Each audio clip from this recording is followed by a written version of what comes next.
Good morning. I'm Amy Seawright. I'm Director of the Southeast Asia Program here at CSIS, and I want to welcome you to this half-day conference on next steps in U.S. Myanmar relations on the eve of a very important visit by Aung San Suu Kyi, her second visit to the United States, and her final visit before President Obama leaves office. Much has changed since she was last here in 2012. She is now the leader of a party that won a landslide election late last year, and her country continues on a really remarkable transition towards democracy, although there's still a long way to go. Before I introduce our keynote speaker, I want to thank Nikkei Asian Review for sponsoring this conference, and also thank Serge Pun for his support. And now let me introduce you to our keynote speaker, who is Ben Rhodes. He's Assistant to the President and Deputy National Security Advisor for Strategic Communications and Speechwriting. He oversees President Obama's national security communications and global engagement. And in addition, and most significant for us today, he is the White House lead overseeing the development of Burma policy.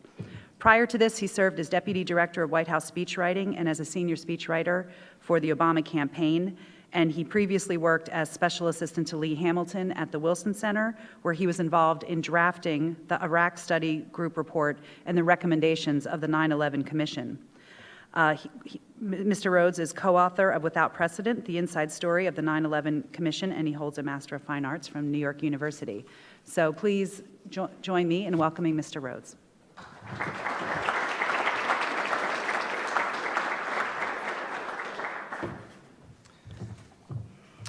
Great. Well, thank you, everybody, for being here today, and I know you have a good day of panel discussions. I'll just give you some opening comments on how we're looking at the visit from State Counsellor Aung San Suu Kyi, who will be arriving in Washington later today. And I do think it's sometimes hard to recall just how improbable this is. I was thinking of it recently when we were in Laos for the U.S. ASEAN meeting and the East Asia Summit. And the first ASEAN meeting we had in 2009, I recall there was an extensive debate over whether we would even shake hands with the Burmese president. Aung San Suu Kyi was under house arrest. And so being in Laos and looking over at the Burmese seat and seeing it occupied by Aung San Suu Kyi in her capacity as state counselor, I think really speaks to the enormous transformation that has taken place inside of Myanmar over the course of the last 8 years. Of course, this process is not complete by any measure, and I'll speak a little bit about that today as well. But I do think that that perspective has to bear in our minds as we prepare for what is a truly historic visit. During her time here, Aung San Suu Kyi will be meeting with President Obama tomorrow. She'll also be meeting with Vice President Biden at his residence, a number of cabinet members, and of course members of Congress who've been critical to our Burma policy for many years, as well as the business community. And she's very interested in trying to promote a greater investment in Burma. I'll just step back for a moment and put in perspective some of the changes that have taken place over the last several years. We have to recall that Burma is a country where our policy was rooted in promoting democracy and human rights for many decades. And it's been a shared goal of every U.S. administration and the Congress, particularly since the crackdown by the Burmese military in 1988 and the subsequent refusal to allow Aung San Suu Kyi and the National League for Democracy to take power following elections after their overwhelming victory in 1990. And so over many years, we had robust sanctions in place and restrictions on individuals and entities in Burma to try to bring about change from the military junta. And for many years, that was met with resistance.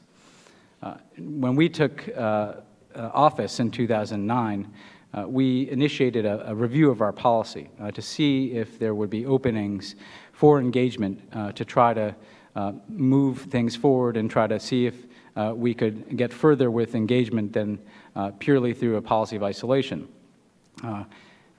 Around the same time, the military authorities who assumed power in 2011 began an initial process of reform, and they demonstrated some degree of a commitment to change, and they created an opening for us to begin to ease our own restrictions.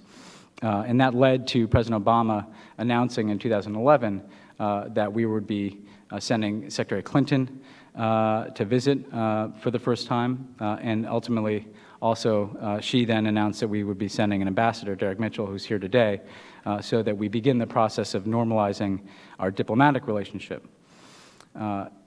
Over the course of the next several years, we began to ease our sanctions. We began to engage the government.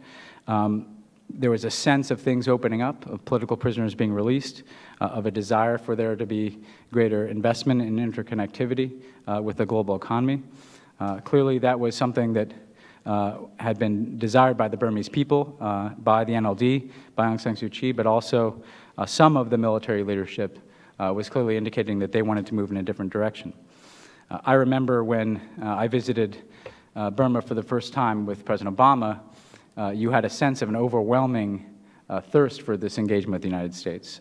We had never really seen crowds like that agree to motorcade, even in all the travels that President Obama had done around the world. I think what was most striking to me is when we came in from the airport, at first there were kind of uniformed school children greeting us, and it felt like a ceremony arranged by the government. But then when we passed through that phalanx of people, suddenly the crowds swelled to the tens of thousands in a country where gatherings of people in any number had previously been restricted. And so you had a sense of a pent-up desire to engage the world and to take the future of the country into the hands of the people. The next time I visited, Derek was ambassador, and I don't think he was sleeping very much because there was so much to do. There was such a desire for an engagement with the United States, and there was also an enormous need for capacity in the government, in all the ministries, in terms of how to attract investment, in terms of how to govern more effectively. And a lot of the space that we sought to fill, that I'll speak about in a moment, was building up the capacity for there to be a democratic transition. It's both an issue of will on the part of the government. It's also an issue of whether or not we can support the capacity building necessary to ensure a dividend along with democracy. Now we are at a critical juncture. A lot of our effort went into ensuring that the election that took place last year was credible and inclusive and allowed the Burmese people to express their voice. And ultimately, that is what took place. And as in 1990, you had an overwhelming victory for the NLD, very much because of the leadership of Aung San Suu Kyi, but also because of a desire for change in the country. I think at each juncture there was skepticism. Would the election go off well? Would international monitors be able to participate? Would there be broad access to the polls across the country? And that was the case. And then there was, I think, a question about whether or not there would be peaceful transition of power and whether or not the military would respect the result of the election. And indeed they did, in part because of outreach from the NLD, in part because there was a sincere commitment to a democratic transition from President Thein Sein and some of the military leadership. Again, that's not to say that the process is by any means complete, but of course we had the first peaceful transition of power with the inauguration earlier this year of President U Tin Kyaw as the first elected civilian president in more than 50 years. And then, of course, Aung San Suu Kyi, as a leader of the NLD, assumed the position of state counselor, and it's in that capacity that she's visiting the United States. To put this in perspective, there are now over 100 former political prisoners serving as parliamentarians in the Union Parliament. We continue to engage not just the leadership in Aung San Suu Kyi, but parliamentarians and ministries so that we're most effective in building the capacity that I spoke about. The new government has released another 63 political prisoners. They've dropped charges against almost 200 individuals who were facing conviction on political grounds. Thus far, the military has abided by this transition, accepted the outcome, and there's been tentative engagement between the NLD and the military. And when I was there, it was right after Martyrs' Day, and at first the Commander-in-Chief had attended the Martyrs' Day commemoration with Aung San Suu Kyi and had lunch at her house. Certainly a symbolic demonstration of respect for the civilian government. Now, there are enormous challenges, economic challenges, ethnic armed groups that need to be brought into the political process, and of course the situation in Rakhine State. But I think what we find heartening is the government is now beginning to take on the most controversial issues in the country. To give you a few examples of that, the Burmese government is suspending operations at more than 2,000 jade mines until environmental impact studies have been completed, an issue that has long been of concern to the United States and many other countries around the world and the Burmese people themselves. In July, the government decided not to renew hundreds of jade licenses, and this is a part of a commitment they've made to have a more transparent sector that has long been a bastion of corruption. We also see the government beginning the process of addressing the plight of the Rohingya and the situation in Rakhine State, which has been plagued by chronic underdevelopment and a lack of opportunity, and where the conditions for ethnic conflict still remain very ripe. The new government has made reconciliation in Rakhine State a priority. Less than 2 months after taking office, the government formed a national committee chaired by Aung San Suu Kyi to take on the hard work of promoting peace and development in Rakhine, and also beginning a process of citizenship verification, which is repeatedly stalled. And again, the demonstration will be in the follow-through here, but there is a new focus originating from the government. In addition, the government recently announced the establishment of an advisory commission on Rakhine State that will be led by the former UN Secretary General Kofi Annan. This has been a critical focus of ours for many years, to have greater international participation in promoting development and reconciliation and improved humanitarian conditions in Rakhine State. Derek, as ambassador, worked with many like-minded countries to shine a spotlight on these issues and to advocate for humanitarian access to IDP camps and to have a process for citizenship verification. That work is now being continued by Scott Marciel, our new ambassador to Burma, and we believe having some international participation in the effort in Rakhine State is going to be critical to making sure that there's not a process that stalls, and that, again, we're looking holistically at getting people out of IDP camps in the long run, having freedom of movement and humanitarian access for NGOs, and ultimately having a solution that allows for citizenship for people who deserve it and who deserve to be a part of the future of Myanmar. The peace process is also a top priority for the new government and is now beginning a critical phase. The previous government pursued a nationwide ceasefire and was able to reach agreements with a number of ethnic groups, and now Aung San Suu Kyi has made this a priority to reach out to the armed forces and to the ethnic armed groups so that she can learn more about their policy priorities and begin to promote a process of mutual understanding. In May, she formed the National Reconciliation and Peace Center dedicated to those efforts. And then on August 31st, she began a process towards national reconciliation with a major peace conference that was a revival of the Penglong Conference chaired by her father in 1947. Now, all major armed ethnic groups, along with representatives from civil society and the military and the government, attended.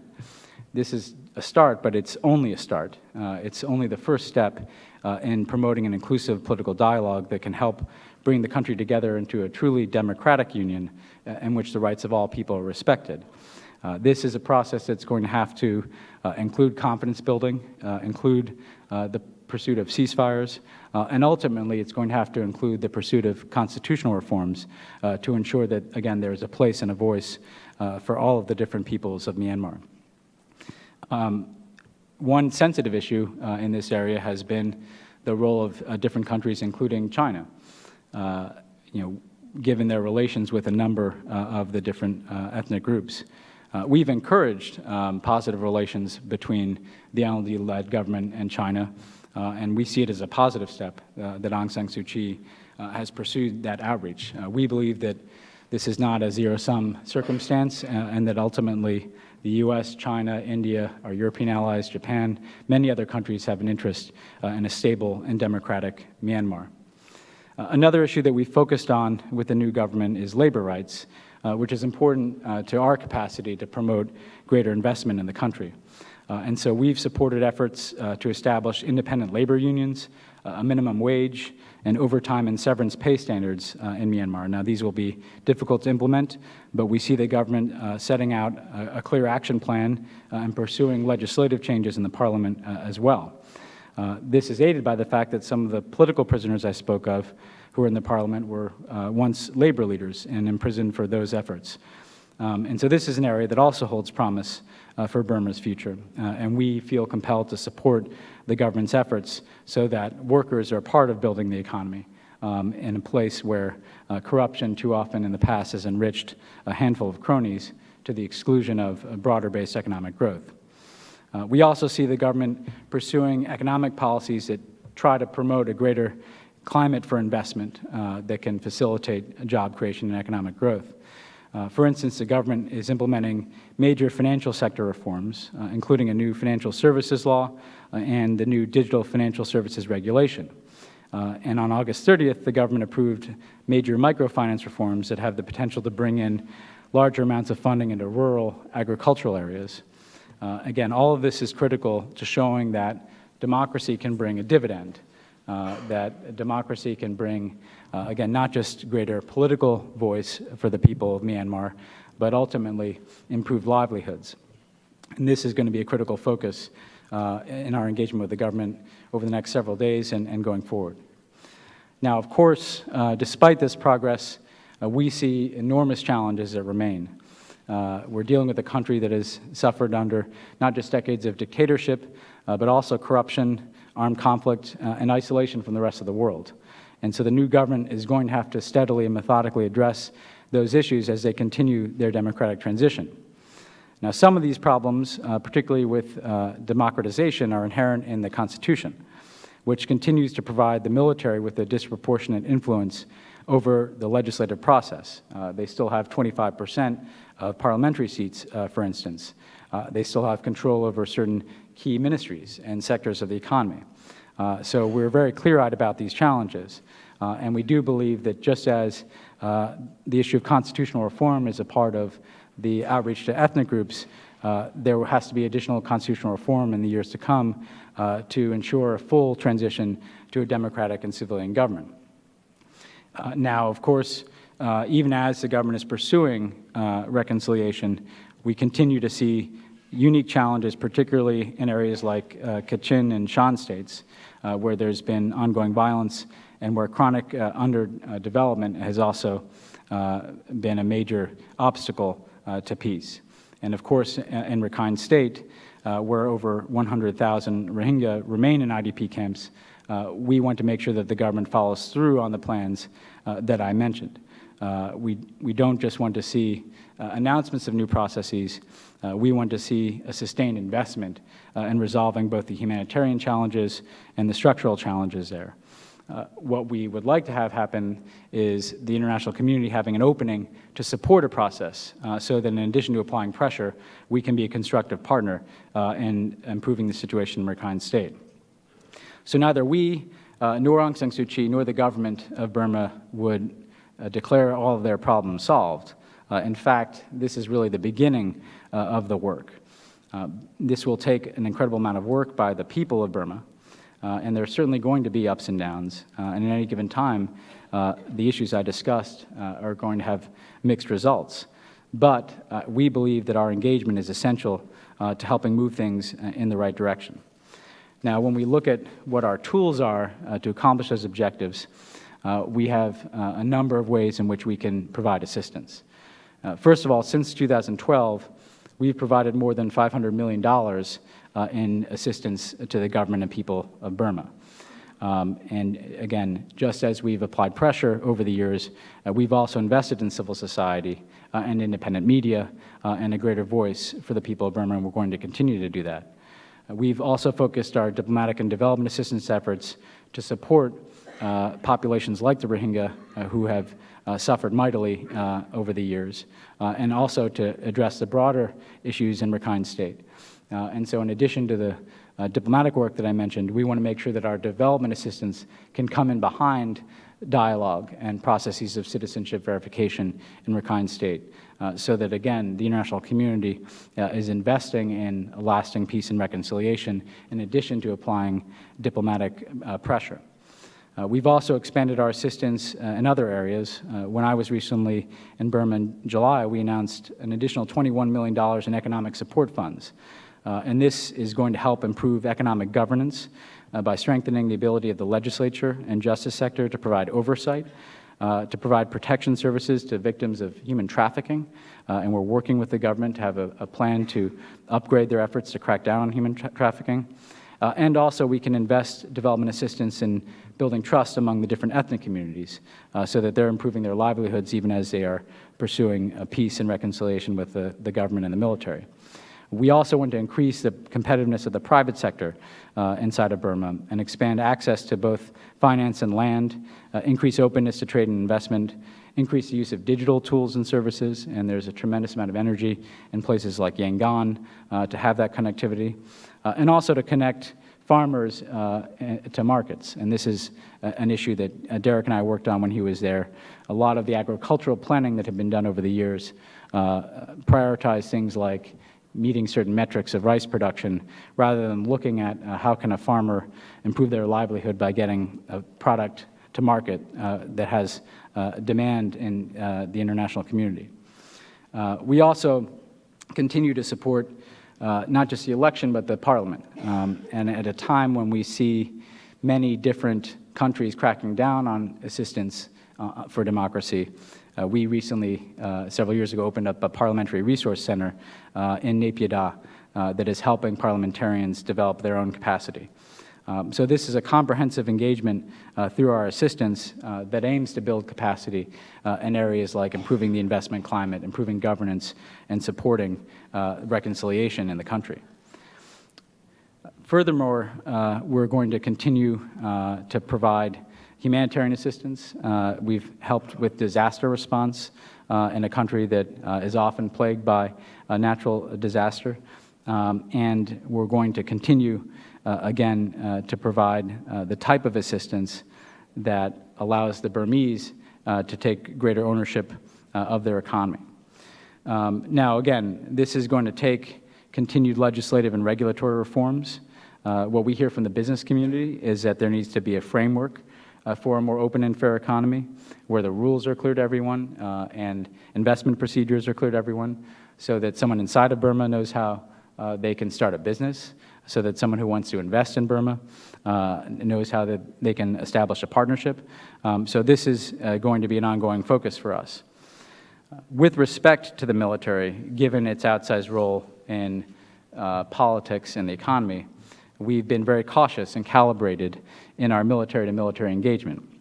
The basic principle that we have is that there should be civilian control of the military, so that any assistance that we provide or engagement we have with the military is going to flow through the civilian government and is going to be guided by the decisions of the civilian government. Thus far, we've aimed at promoting the values of a professional military in a democracy, again, on issues like how is there civilian control of the military, respect for the rule of law, and human rights. And so we've had strict limitations on engagement beyond that, and Congress has also supported strict limitations on broader military-to-military engagement. So this is something that we will calibrate going forward based on the progress inside of the country. If we see ongoing transition to civilian control of the military, and if the civilian government demonstrates an interest in increased U.S. engagement with the military, then we will calibrate our approach on these issues. Of course, there's also the issue of sanctions, which always get a lot of attention. The aim of the sanctions that we put in place, we have to recall, was to bring about a democratic civilian government that respects human rights and promotes economic development and welfare for all of the people of Myanmar. After the transition to a democratically elected government, we began to review our sanctions policy.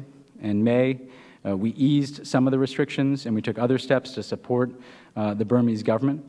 All of these steps, again, were aimed at showing that there was a democratic dividend, and we continue to review the efficacy of our sanctions policy.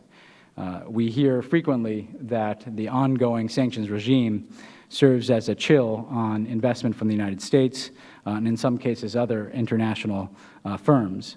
And so we want to make sure that our sanctions are not preventing the type of economic development and investment that we believe can improve the livelihoods of the people of Burma. And in this discussion and in these decisions, we want to be guided, again, by consultation with Aung San Suu Kyi and the NLD-led government. We do frequently encourage the business community, again, to share with us not just concerns about sanctions, but ways in which the government can build capacity to facilitate investment, to improve labor standards and anti-corruption initiatives. So this is not just a process of reviewing sanctions, it's also a process of reviewing what more can be done to facilitate more transparent and successful development inside of the country. The last thing I'd focus on is people-to-people ties, which is critical. This is a country where there's, again, a huge desire for engagement with the United States. Our Young Southeast Asian Leadership Initiative, YSEALI, is investing in Burmese youth. There are over 4,800 YSEALI members in Burma, and we've provided opportunities for nearly 100 fellows to travel here to the United States. This is a long-term investment in future leaders of government and civil society and entrepreneurship in the country.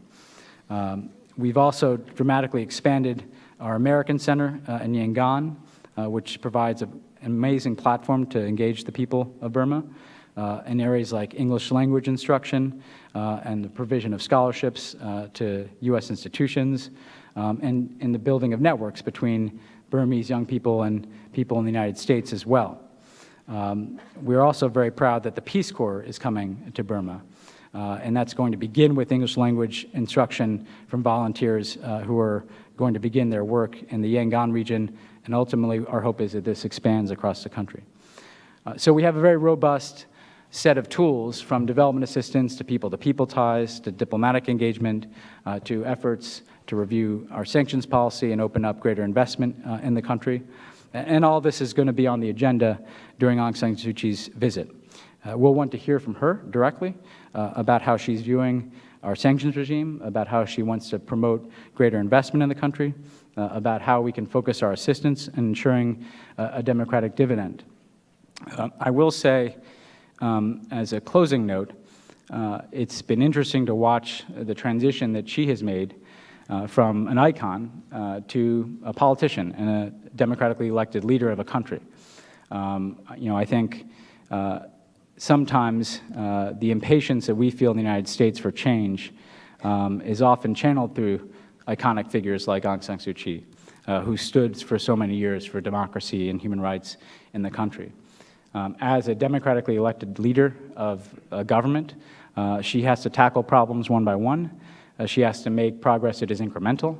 And we have to respect the fact that democratic transitions take time, not just in Southeast Asia, but everywhere around the world. If you look at a country like Indonesia, there is still a process of transition as it relates to the role of the military in the economy, even as there has been a consistent pattern of democratic elections and a greater democratization in the country. So this will be an ongoing effort, but we cannot lose sight of the fact that in a world in which there are significant headwinds to democracy, and in a region in which you sit at that ASEAN table, and there are not that many people around the table who can claim to have been democratically elected, this is an enormous bright spot. And the success of democracy inside of Myanmar would be good for the people of the country, but it would also be good for the region and the world. It is setting an example that we hope other countries follow. And so we feel a huge responsibility with our remaining time in office to do everything we can to assure that there is that democratic dividend, and that where we've seen tough decisions taken by leaders, that those decisions are rewarded, and that we not be passive in the face of change that is going to take time, that we continue to stand up for what we believe in and speak out where we think that there are problems, but we do so as a partner of a government that is trying to do the right thing and trying to move a country with an incredibly complicated and difficult history in a new direction. So with that, I'd be happy to turn to the questions.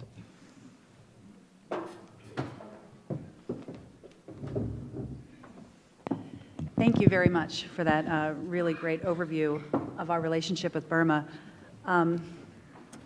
Sure. Let me ask you just a little bit more about sanctions.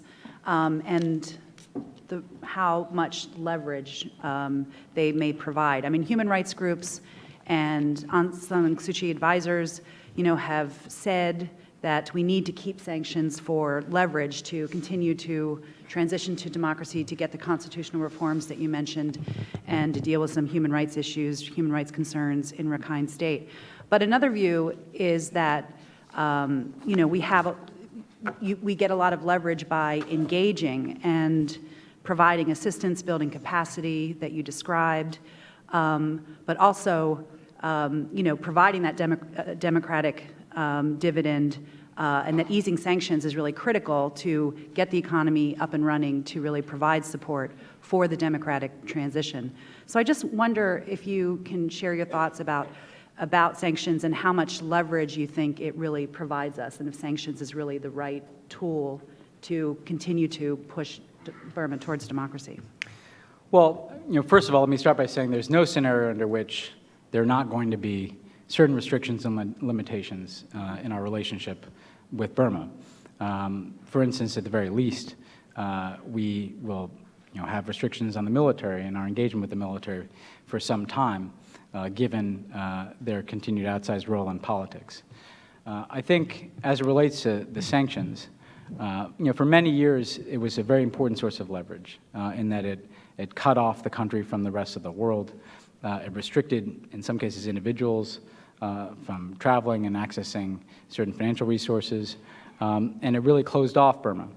But now the country is opening up, and there is investment flowing in. And the question is, how do we balance the need to continue to demonstrate that this transition is not complete with the fact that we don't want to shut ourselves and responsible investment out of the country? When you look at some of the changes that have taken place, they were the express purpose of the sanctions. Aung San Suu Kyi released from prison, participating in politics, a democratic election. At the same time, as I said, this process is still incomplete. However, we have to have a sense of what the metrics are that guide our judgments on sanctions policy. If we are going to wait for all of these problems to be resolved, that is a recipe for not lifting sanctions for a decade or more, because in Burma and many of the countries in the region, you're going to have certain individuals with an outsized role in the economy. We also, I think, have to understand that there's a limitation to how much easing of sanctions can open up investment, because at the end of the day, companies are going to make decisions based on risk. And if they see a risk of being crosswise with our sanctions regime, particularly in a country where certain individuals have significant assets, that is going to be a chill on investment, and they're going to make different decisions. And ultimately, that could restrict the flow of investment that we believe can create broader economic prosperity. So the basic principle for us is, how do we make these decisions with the democratically elected government? They're the ones who are making determinations about how to grow their economy. They're the ones who are making determinations about how to engage the military. And so in our decisions, we want to be guided by consultation with the government. And so that's the discussion that will take place with Aung San Suu Kyi when she's here tomorrow. We want to get her thinking on what we can do that is most effective in promoting the democratic transition and promoting greater economic growth. I do think that there's diminishing leverage when there's investment flowing in from other places, but there's still an important opportunity to signal that there's not a clean bill of health. And so that's the balance that we're aiming to strike. How do we demonstrate through our sanctions policies and other restrictions on engagement that this process is not complete, but how do we also not set an impossible standard that is going to take so long that we are essentially denying the type of dividend that is going to be necessary for ensuring that democratization succeeds. That's the balance that we've wrestled with in our sanctions policy, and I think that will be the focus of our discussions tomorrow with the State Councilor. Thank you very much. Let me open it up for questions. Please identify yourself, and Ben will bring a microphone to you. And we're running short on time, so just please keep your questions. David Steinberg, Georgetown University Emeritus. A question. I applaud U.S. policy under the Obama administration towards Myanmar. But every May, the President issues a statement saying that Burma is a threat to the international security and foreign policy of the United States. And isn't that rather incongruous? And what do the Burmese actually feel about this sort of statement, given the U.S. engagement? Well, actually, that's directly relevant to the previous question. One of the centerpieces of the sanctions regime is the executive order that is based on a national emergency. And the national emergency language that accompanies that executive order identifies Myanmar as a threat to the national security of the United States. I think what we have to look at is what was the original purpose of the sanctions and the national emergency? What is the efficacy today and continuing that policy? Does it serve as a source of pressure on the government, or does it serve as a limitation on our ability to promote democratization in the country? And that, again, that is the root of the balance that we're aiming to strike. We don't want to shut ourselves out and deny ourselves the capacity to support democratic change in the country. We have to, again, be vigilant in calling out challenges where we see them in Rakhine State, in some of the ethnic areas, in parts of the economy. But we also, again, don't want to lose sight of the fact that this is a country that has advanced far beyond its neighbors in democratic progress, neighbors who are not sanctioned by the United States in many ways. I do think, though, that the view of the government matters a lot to us. They're the ones who have been elected by the people, and their judgment as to how we approach sanctions policy is going to be important to us in our decision-making. And we'll take one more question over here. Again, oh, we can. Okay, we'll take a couple more. One over here. Can you please identify yourself? Thank you. I'm Steve Hirsch. I'm a journalist who follows Burma. At this point in Burma, are there significant pockets of resistance to the reform and democratization moves that have happened? What are their aims, and how does this government assess their chances of success? Well, I'd say a few things. One is the military is the critical player here. And I think the military has preserved a degree of ambiguity in terms of how it's viewing events. On the one hand, the military has not sought to block this transition. They've not interfered in the election or the transition process. On the other hand, they have not supported constitutional reforms, and they've been an impediment to constitutional reforms that would allow for a fuller democratic transition. So I think they've, in some ways, kept their options open, and that's why I think we have to be vigilant in assuring that there's a continued pathway to civilian control. I think Aung San Suu Kyi has been very deliberate in engaging the military in the transition process and in recent months. There's been some incremental progress there, but I think none of us would suggest that there's civilian control of the military to our satisfaction or to her satisfaction at this point. So, the military, I think, has balanced an openness to this process with a bit of a hedge. It is difficult, though, when they see the overwhelming support that she and the NLD enjoys. That election result was not close. It was incredibly decisive. And so the strengthening of a democratic government, I think, provides incentives for the military to go along with the democratic transition over time. I think that they'll want to assure that some of their interests are protected, and that's what we've seen in other transitions, again, in places like Indonesia. But we want to make sure that the trend lines are moving in the right direction. Another threat had been some of the extremism that we saw in politics, particularly some of the more extremist elements in Buddhism, the Mabatha in particular, as an organization. I was very hardened when I traveled, well, let me say when I was not hardened. When I traveled before the election, you had a degree of speech that was very concerning, singling out minorities, Muslims, and some very severe intercommunal tensions, not just in Rakhine State, but in other parts of the country. when I went last time, there had been kind of an unprecedented series of statements from government officials rebuking the Mabetha for some of its actions. The chief minister of Yangon, followed by other NLD officials and other Buddhist authorities in the country, making clear that there are certain types of activities that are counter to the democratic transition. So we've seen, I think, positive steps by the government to address some of the extremism politics that was concerning to us. One more question here in the front row.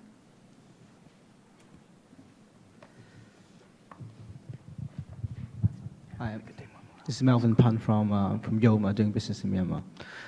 Going back to the point on the sanctions, there are certain strict requirements on KYC relation to international banks, and it's caused a number of issues in terms of chilling of activities. One example that I would give is I was trying to make a payment to the British Council in Myanmar, and that was blocked by an international bank on the basis that they don't really want to figure out who is making the payment or who the payment is being made to.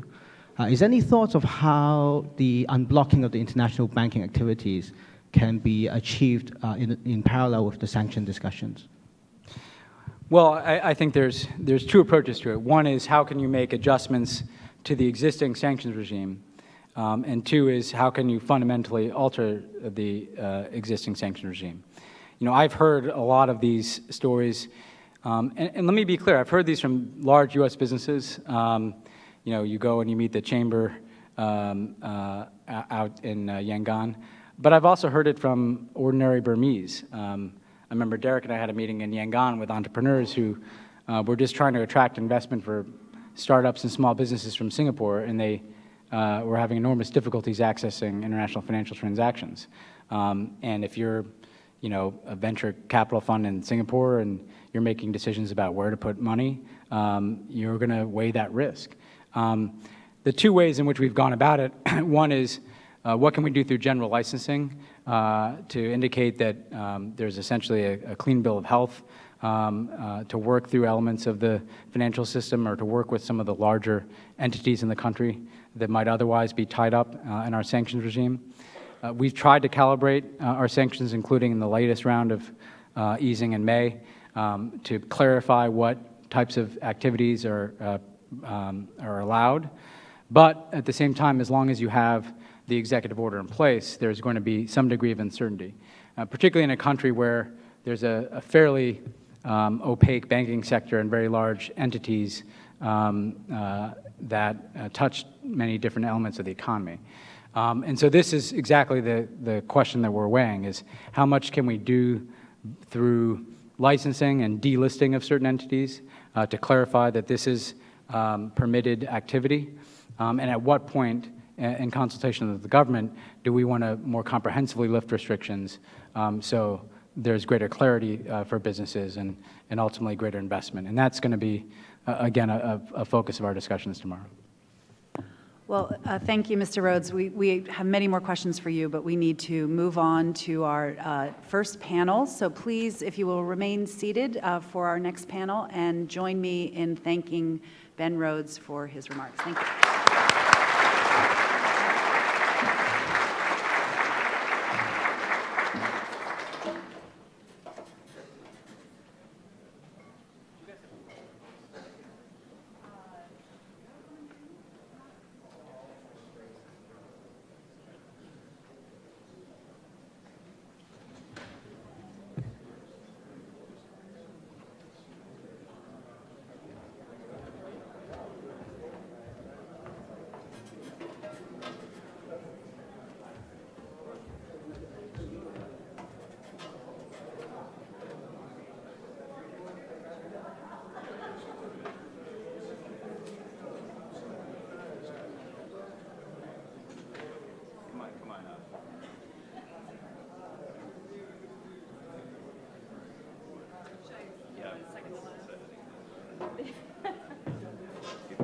You're right here. You're right here.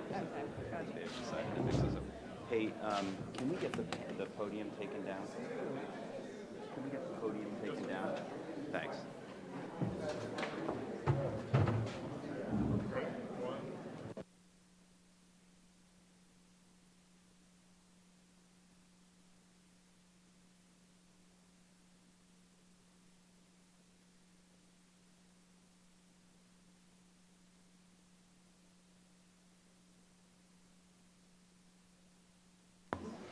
Okay,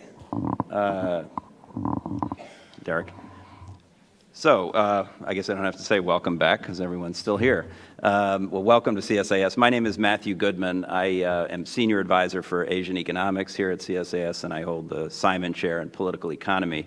It's a little disorienting to have the economics panel go first. I often joke here at working as an economist at a foreign policy and national security think tank that my colleagues work on life and liberty, and I work on the pursuit of happiness.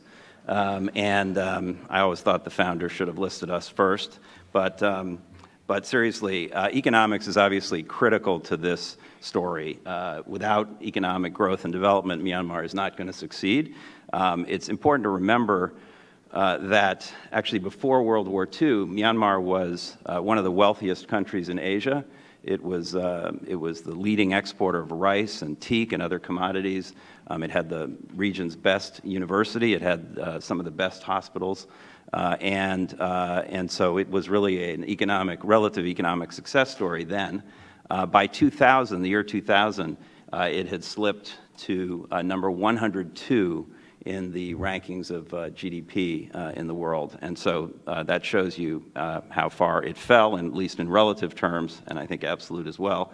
Now it's on its way back, and this is the story we want to talk about, how much progress it's making, what it needs to do to continue that trajectory. So we have an absolutely terrific panel here to talk about it, and I know I'm going to learn a lot.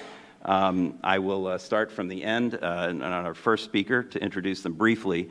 Bobo Nye is with the Renaissance Institute, which is a Yangon-based think tank focused on economic and social reform.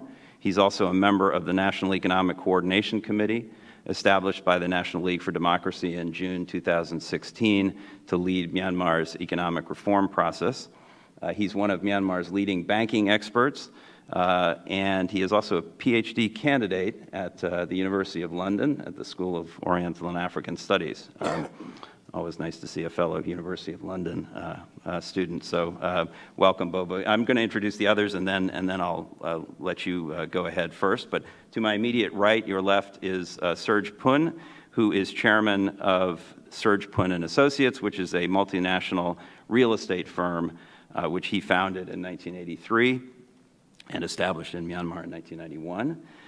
He is also founder of the first Myanmar Investment Company Limited, one of Myanmar's earliest public companies, and he has a PhD in business administration from the Southern California University. And then to my left, your right, is Erin Murphy, who's principal and founder of Inlay Advisory Group, which is an investment strategy firm specializing in development opportunities in Myanmar. She was the Department of State's first ever special representative. Special assistant to Secretary of State Clinton on Myanmar, and joined Secretary Clinton on her landmark trip to Myanmar in December 2011. Previously, she was an Asia analyst at the Central Intelligence Agency and another fellow alum. She holds a master's degree in, not only a fellow alum, but in the same subject, Japan Studies and International Economics from Johns Hopkins CSIS. So delighted to have Erin with us as well. So I'll kick it straight off and let Bobo begin the conversation. Oh, thank you so much for having us. I'm trying to figure out the routes that I used to pass through 10 years ago when I was studying at CSIS. And I saw some familiar faces, including Professor Jackson. And thank you so much for having us here. To go into the meat,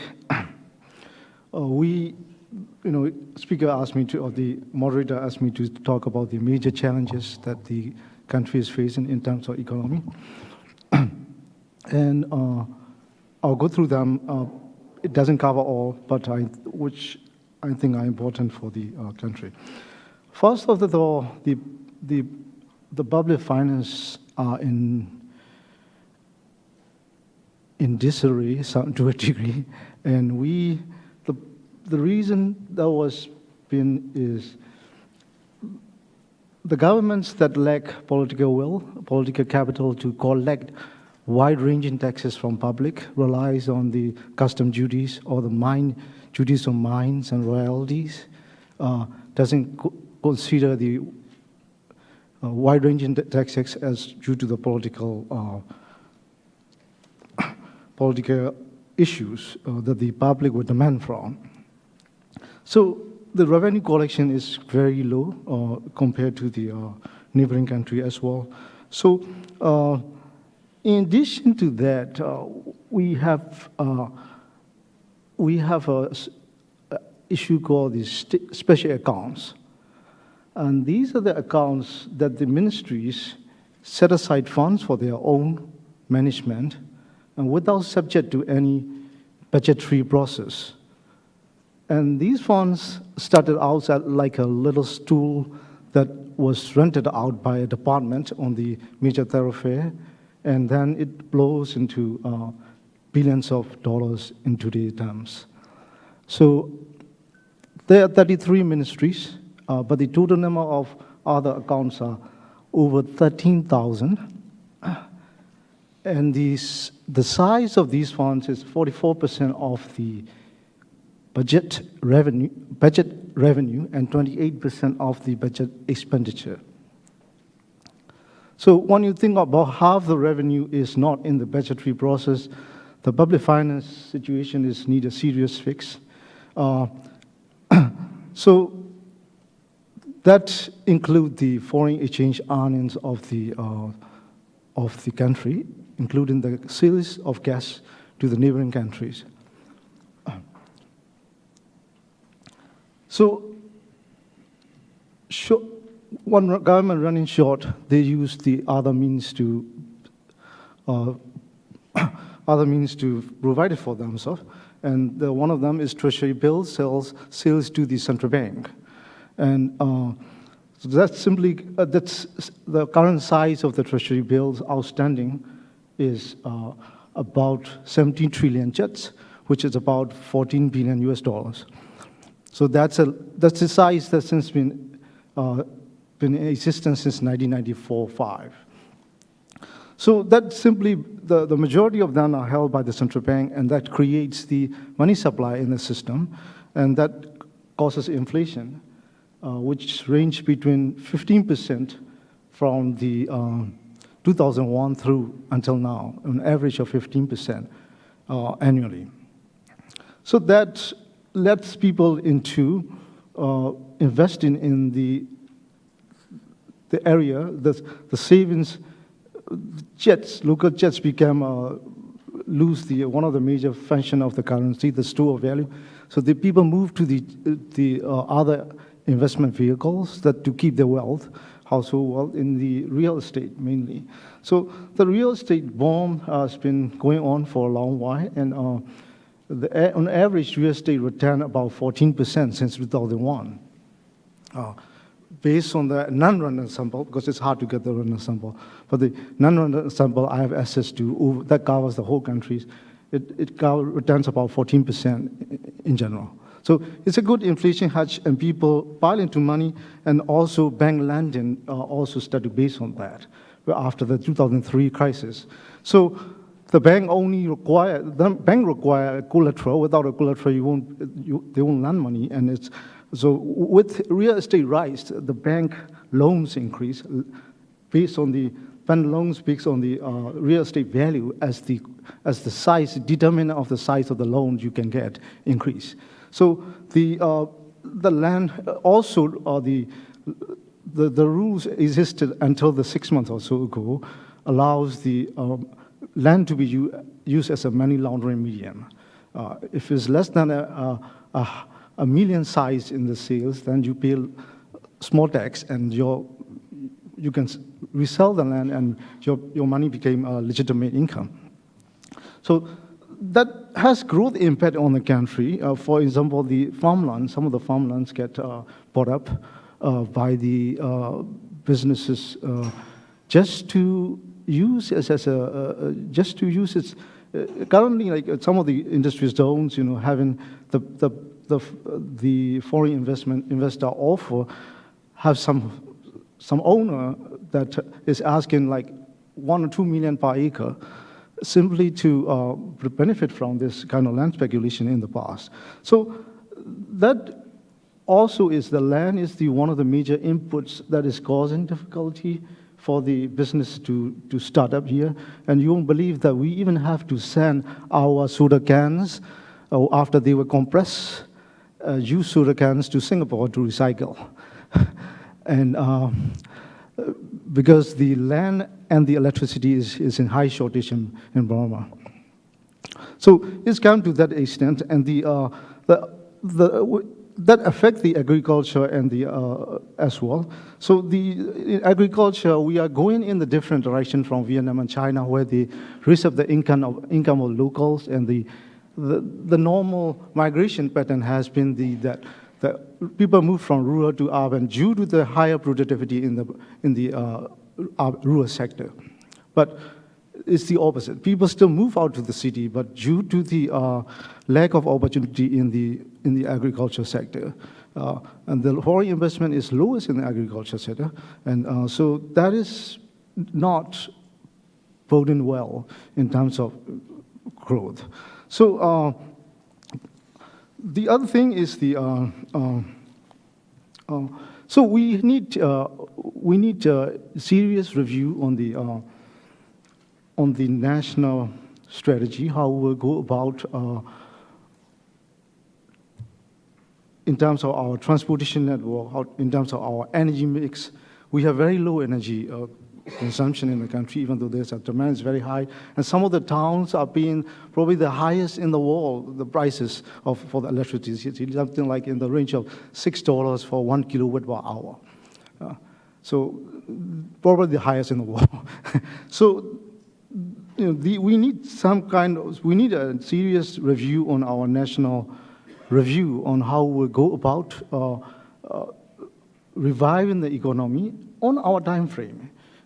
We've been recently, in the last 2 months, we have delegation from neighboring countries to restart some of the special economic zones, for example, like Chaopshu and Tawai, and we haven't figured out how they fit into our national strategy. And there wasn't a proper transition from the previous government to the current government. And I remember one of the minister only can meet the outgoing minister 2 days before he assumed the office. And so still a lot of data is not accessible, and even though without going into detail.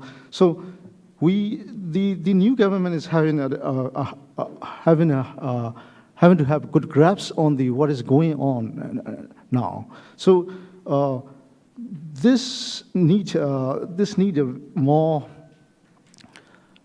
for Aung San Suu Kyi and her advisor, and they need to take a bit of a time and try to review where the country is and what the country needs to do in terms of the economic revival. So I think some of the issues is they know the government knows the limitations, even though they may not reveal to the public in terms of getting access to all these deals that has been done in the past.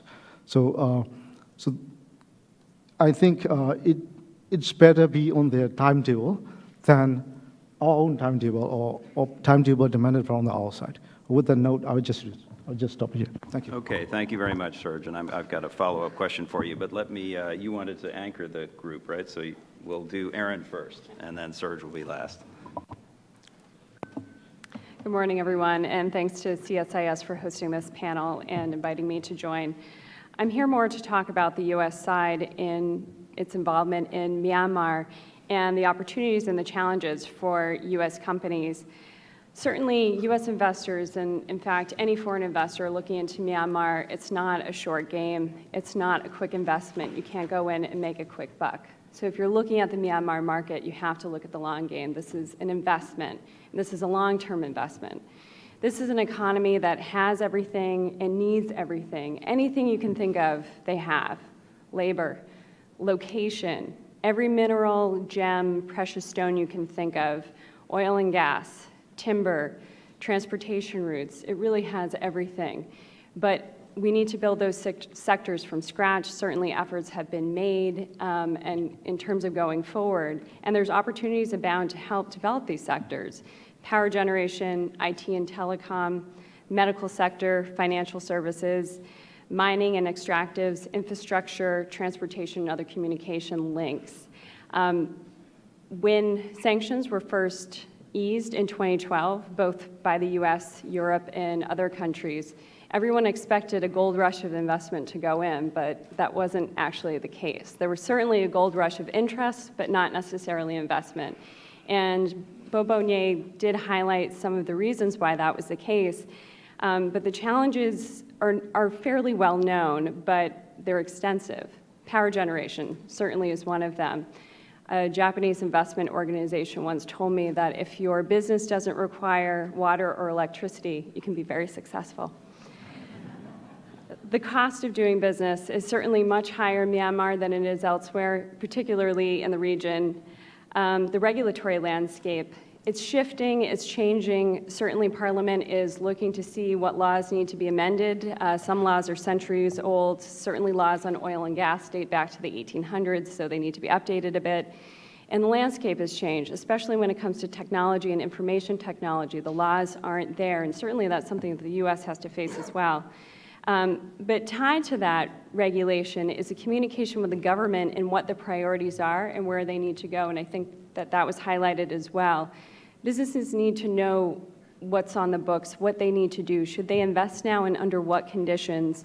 We've seen some sectors be suspended writ large, whether it's timber, J licenses, real estate, and high-rise construction.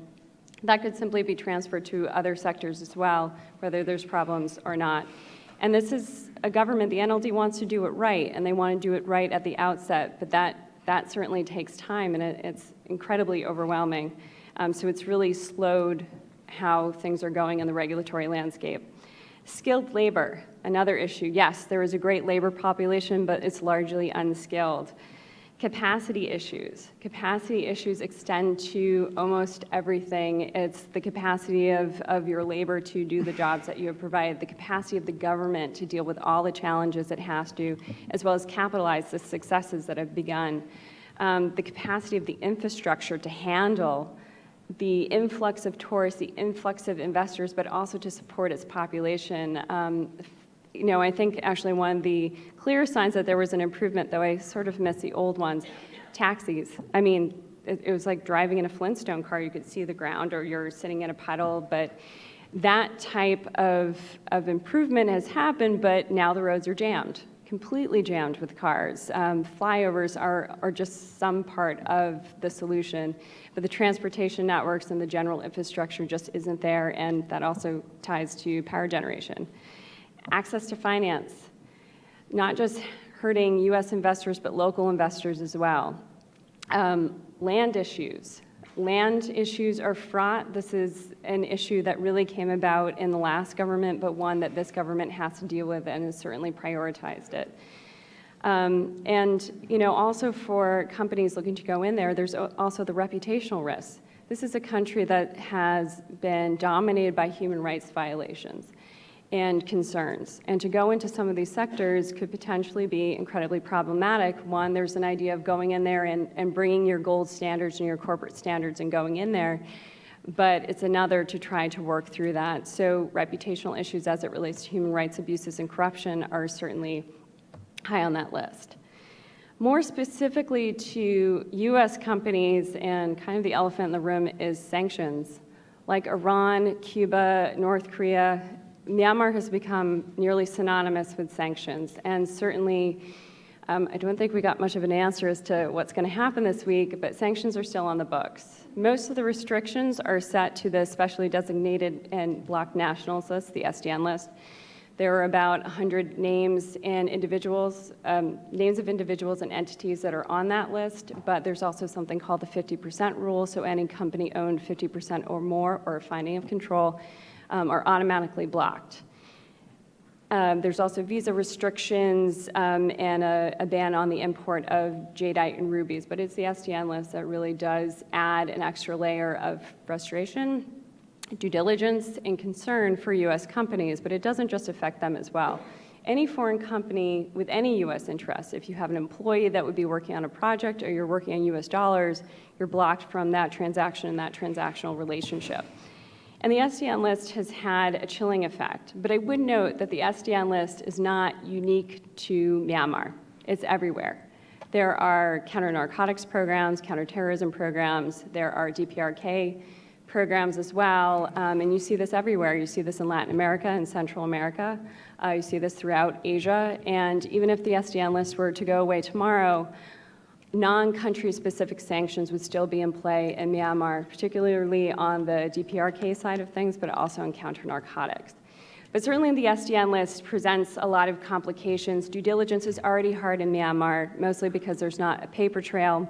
Most companies are now coming around to the idea of putting out a website, having an org chart, which, you know, it's great to actually Google and see what's going on, but to have that kind of information is very scarce. So then to have the possibility of having an SDN involved really does have a chilling effect in going forward. And as we've heard, that extends quite a lot to banking. You know, several of my colleagues and friends have had a lot of trouble, even with major banks who seem to be living in a 2007 Myanmar, when in fact we're years away from that. Second-tier banks especially, if you're a tourist or you're living in Myanmar, have run into issues in trying to even just check their online account or trying to do any transaction. So that continues to be a problem and will continue to be a problem even if potentially the SDN list does go away. Myanmar is challenging. The country is going through the growing pains that any emerging economy would, and for any party that comes from years of being in the opposition into power. We've seen this in other countries, Japan, Taiwan, and certainly that happens in the US if a party's been out of power long enough and just to kind of get up to speed. And Myanmar is no exception to that. It is a great opportunity, there's plenty of challenges, and we'll see what happens in the coming months to see if any of the changes that happen this week or if any of the changes happen in Myanmar to make the regulatory landscape a little more clear and transparent, if there will be an increase in investment. But I'll leave the rest to questions. Thanks. Okay, terrific. Thanks, Erin. Lots of food for thought there as well. Serge? Well, thank you, Matthew. Before I start, I just want to rectify what you said just now. My PhD is an honorary one, so it doesn't count, okay? I just get the record straight. I think there's enough talk about what the politics are, the good and the bad, and there's enough talk about what we should do, and so forth and so forth. So I think I'm going to skip all of that. And I just want to share with you my observation and how I feel as a business person in Myanmar, and then you can then take it from there. Okay. Most of the criticisms that has been surfacing in both the media as well as analysts and all kinds of experts about the economy is that the government is too slow, they don't know what they're doing, or they are grappling with what they have to do, they don't have enough capacity, etc., etc. Now, while there may be some truth in those views, I feel that most people are missing a very important point in the transformation of our country and particularly in building our economy. And that point is basically what the NLD government and in particular Aung San Suu Kyi stands for. And that is anti-corruption, good governance, the zero tolerance on graft, and so forth. Now, you may or may not believe that this will be successful. I, for one, as a practitioner in the industry, can see it, can feel it, that there is a change, at least up to or down to the minister and deputy minister levels. When the slate of ministers was announced at the end of March, I think we did a more detailed study of who they are and what they would probably do, because as you all know, it's the ministry level that really determines how much we can achieve in government. So when we looked at the whole slate of ministers that were announced in March, we came up with a view that the one and most important criteria to be chosen to be a minister seems to be that you must be a good person. And good is defined as void of corruption, a scandalous history or records, willingness to conduct yourself in a good manner and so forth. Now, we also realize that half of those good men are good and capable and competent, whereas the other half are good but untested. So we really don't know what will happen because they have never been tested in the capacity of that role. Well, 4 months have passed, and I think a good number of those untested category have actually performed remarkably, a la Chief Minister of Yangon, Chief Minister of Mandalay. These are shining examples of good leaders, although they have not been tested before. But beyond that, what I'm trying to say is that we look at other economies around us over the past 30 years, and we look at the small tigers and the various emerging markets, and then you see them going like a rocket. Only 25 years later, they have also created a huge problem of corruption, of cronyism, of all kinds of self-interest, which actually became a bigger problem than the economic success. I think Myanmar is trying to avoid that. And if that could be achieved 15 years from now, if we have any economic success, it will be a very different type of success. It will be very sustainable, and it will be unique, at least among our neighbors. So what the government today is doing may not manifest the effects immediately, but I, for one, is betting on this difference. The good governance, the foundation that they're trying to lay is really significant and unique. So that's the first point I want to make. The second point is about infrastructure. Infrastructure seems to be a topic that everybody agrees is the most important thing we need to do to get our economy going. I just want to add that hitherto, most of the talks or plans, proposals that I've seen is focused on infrastructure that I call the branches. But we still don't have a trunk, the tree trunk. We actually need a trunk first. And from that trunk, we can have branches. And from the branches, we will see leaves coming out and flowers. But we don't have a trunk. And a lot of people try to evade the subject of building that trunk, probably because the government is also not up to speed comprehending the importance of that trunk first before the branch. So with the cooperation of the government and more enlightened investors who can look longer term, because a trunk will definitely take a longer term for your investment returns than the branches and the leaves. We would need that, and then I think we will be building a very solid foundation for our growth. So I, for one, always like to ask back those people who say, not fast enough, not fast enough.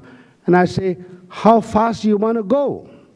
I think we're doing a great job, going a step at a time, prudently, thinking it through, instead of what happened in the past where every ministry starts going like a rocket, only to find that all these rockets collide midair, and all the policies contradict with each other, and at the end, nothing happens. Right? So that's my a few points. Thank you. Excellent, great. Okay, thank you to all the speakers, including for keeping disciplined about the amount of time. I'm going to violate a little discipline by inserting myself before going to the audience by asking each of you a question, and I'm going to ask all three of them so the other two can think about it. Bobo, the key to financial success is going to be macroeconomic management. Macroeconomic conditions in Myanmar, if you look at inflation, which is running at 9–10% ish, or the budget deficit, 5+% of GDP and growing, is not. It does not feel conducive to the kind of progress that Myanmar needs. What do you think are the keys to better macroeconomic management? What are the priorities there? For Serge, since I'm looking this direction. For you, the question is on your corruption point and good governance, which is absolutely critical. I agree with you. SOE reform, state-owned enterprise reform, seems a key priority, and because of the links to, other forces in the country and the conditions it creates for corruption, among other reasons that it's important for economic efficiency as well. What is the other countries in the region that have big SOE challenges? China, Vietnam have struggled with this. What is Myanmar doing about this? What should it do? And how does that relate to the corruption problem? And for Aaron, infrastructure has been mentioned by everybody. We're, by the way, a little advertising, we're launching a big infrastructure website next month called Reconnecting Asia, about the big story of connectivity infrastructure across Asia. Stay tuned for that. But what can the U.S. bring to the table on that set of issues? Since we're not going to announce a $100, $200 billion One Belt, One Road strategy, what do we bring to the table for Myanmar in this regard? So, well, it's a long list. What are the keys to the macroeconomic revival and stability? We have, as we said, I'm also a member of the National Economic Coalition also, and I was recently appointed to the board of directors of the central bank. So I have learned a little bit in the recent engagement.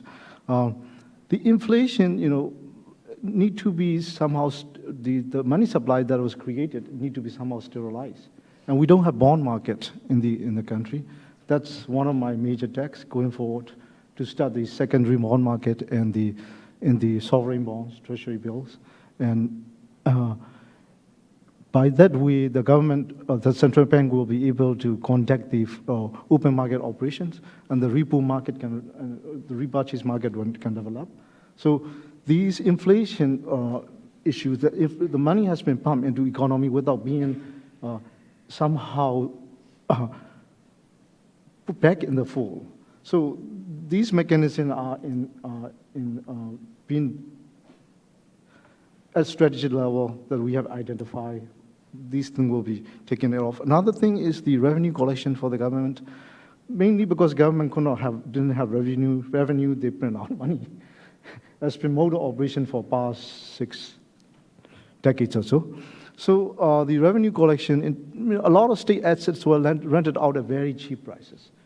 And for example, Yangon Zoo, one of the oldest in the region, was rented out very cheaply. And that we need to reconsider the revenue collection. And another thing is we don't have property tax. That's a part of the reason that all the property prices going up. And also that creates the burden on the central government to provide for the state and region governments. So the property tax will come on swing in 2-3 years' time. It will take a bit of a time to design it properly, to do the KDC surveys, and there are a lot of obstacles along the way without going into details. And the other thing is the central bank independence for the macro policy. I learned recently that some of the banks, well, the last one that are granted license are due to the pressure from the government on the central bank, which is not. It is only even after the central bank is formally granted the independence. So we would like to have. So when I joined in the board of directors, I mean, one thing that they ask for is also, we don't want political pressure on us. We want independence on deciding who should have the license. So that thing, I think we can guarantee now that these things, the ministers and or other higher up in the government will not be pressuring them. So the central bank independence will be further on, will be more in a better footing, I would say. And the main thing, I think, is the infrastructure development, and the government doesn't have wherewithal to provide to invest for the infrastructure development. It will be in the range of, in the minimum, about $200 billion in the next 10 years or so. So, these things that we need really foreign investment for.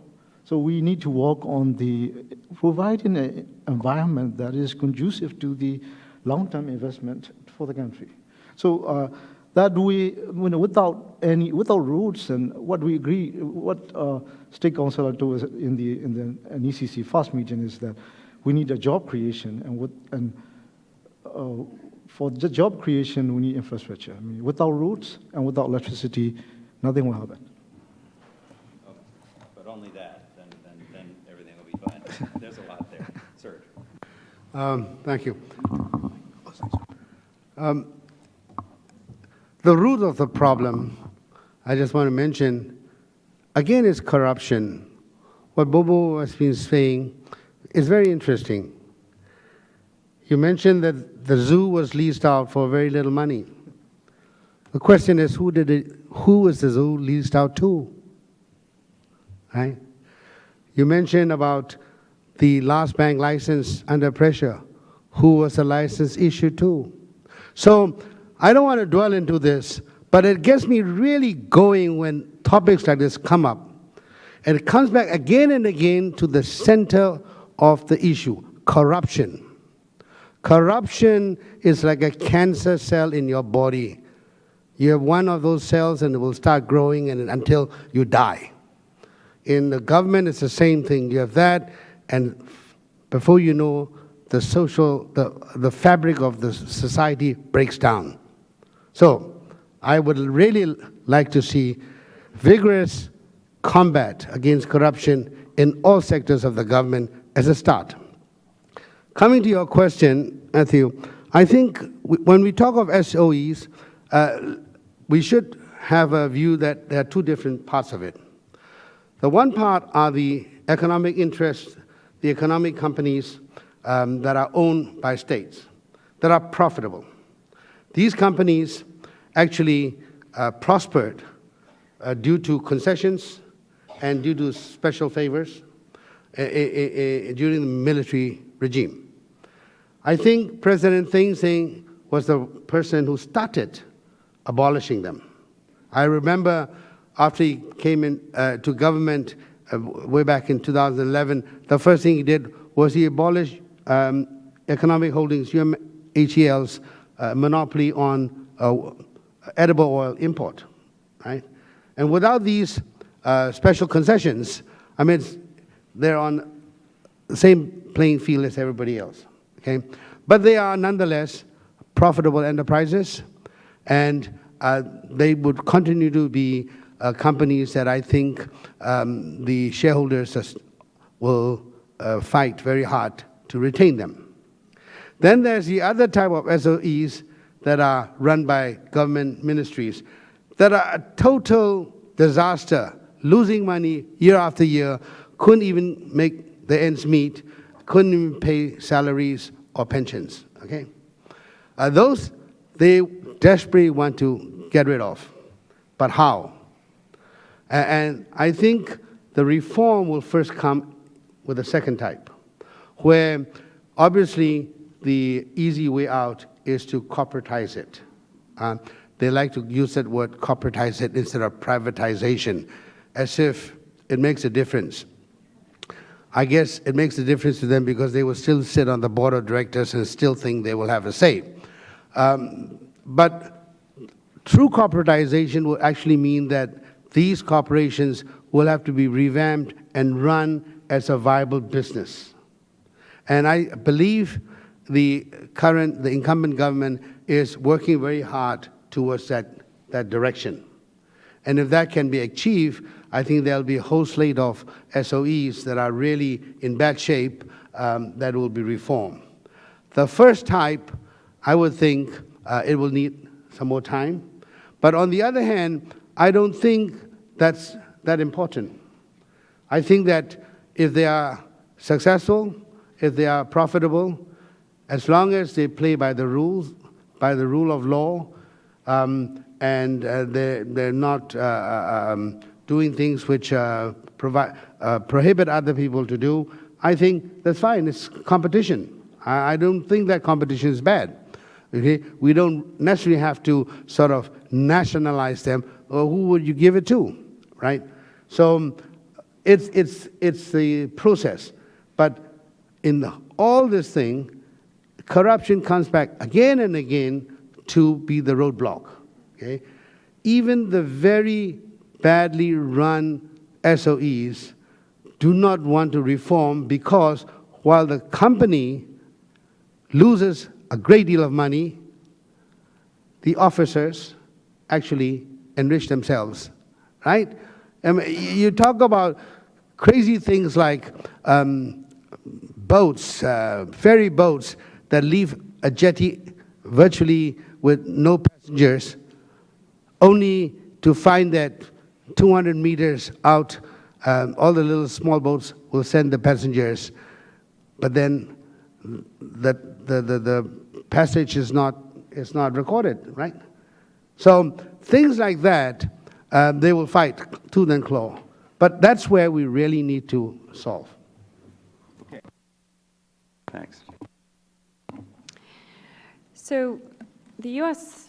unique advantage in infrastructure, I would say it's not dissimilar to the Japan Inc. approach, but it has a wide variety of assistance packages, both in the public and the private sector, to offer. One, of course, is experience, but on the government side, there's plenty of assistance programs that can deal with infrastructure issues, whether it's the physical infrastructure, building highways, tunnels, roads that don't kill you on the way to the capital and to Mandalay, to working in airports and other ways, the materials, the money, the assistance, and the capacity building programs are certainly an edge that the U.S. government has. There's also the set of rules that the government has put in place that govern how U.S. companies work overseas. You have FCPA, you have Dodd-Frank, you have other rules that are also specific to Myanmar, but corporate standards that U.S. companies bring to bear and are enforced by the U.S. government. Do U.S. companies always follow rules? Not necessarily, but they do have a higher corporate standard. They do bring the gold standard, and certainly for the Myanmar market have been strongly encouraged to do so.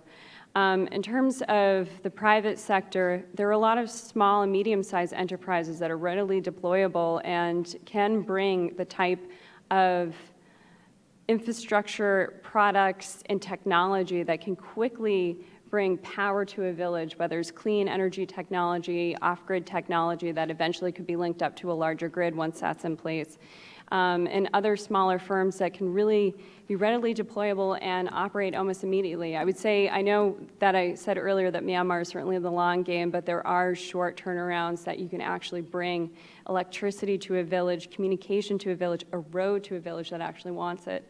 I won't go on and on, but I do think that, again, not dissimilar to Japan Inc., that there are a lot of options that the U.S. brings, both on the government side, whether it's OPIC or EXIM financing, but also capacity building programs throughout the government, USTR, Department of Labor, State Department, USAID. but also in the private sector, large corporations that are already there and the smaller and medium-sized enterprises that will hopefully find an easier way to get into Myanmar now that the cost of doing business and registration processes are being more streamlined and that the reporting requirements threshold will eventually be increased. Okay, thank you. Now, we started a little late, so can I buy 5 minutes of the coffee break? Amy, Murray, is that all right? Okay, because I think we want to get a few questions. So let me try and batch the questions. I'll take 3 or 4. So let me sweep from this direction. That gentleman over there, and please ask a brief question. And identify yourself first, please. Thank you. Nirmal Ghosh, I'm a journalist with the Straits Times covering Myanmar for some years. I'm just curious, conversations about the peace process. The peace process is normally a different conversation completely. It's about political and economic, political and ethnic rights and democracy and so forth. And then you have separate conversations about, as we are having now, about the business and the investment environment. Yet we know that in the ethnic areas which are controlled by semi-autonomous or autonomous groups, there is a large chunk of natural resources, energy, hydro potential, and so on and so forth.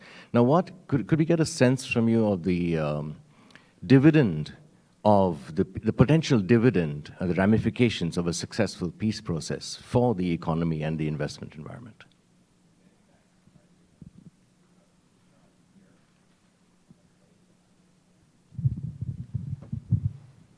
Hi, thank you. Justin Finnegan from USAID. I wanted to ask a question, especially to Mr. Pun, about what you think the role of the states are for investment and economic growth going forward. Is there an ability to, as a business, negotiate with chief ministers or their teams for, in a decentralized way, or is it still very much centralized from an investment perspective in the capital? I'd love to hear your thoughts on that process.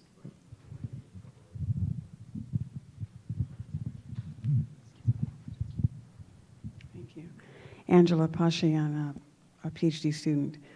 Question is, how does the dam that China wants to build fit into the national strategy? And China could also be the trunk, creating branches and leaves, and would the color of the leaves be blue or red? Okay, and this gentleman here, right behind you, Ben. Right behind you, one more, and then I'm going to thank you. I'm Guo Xuetang from Shanghai, China. I've just for a related question. I'm talking a question to Serge Pan. You talked about the infrastructure problem in Burma, in Myanmar, and how do you think that AIIB, Asia Infrastructure Investment Bank, can help Myanmar to have a track in the future?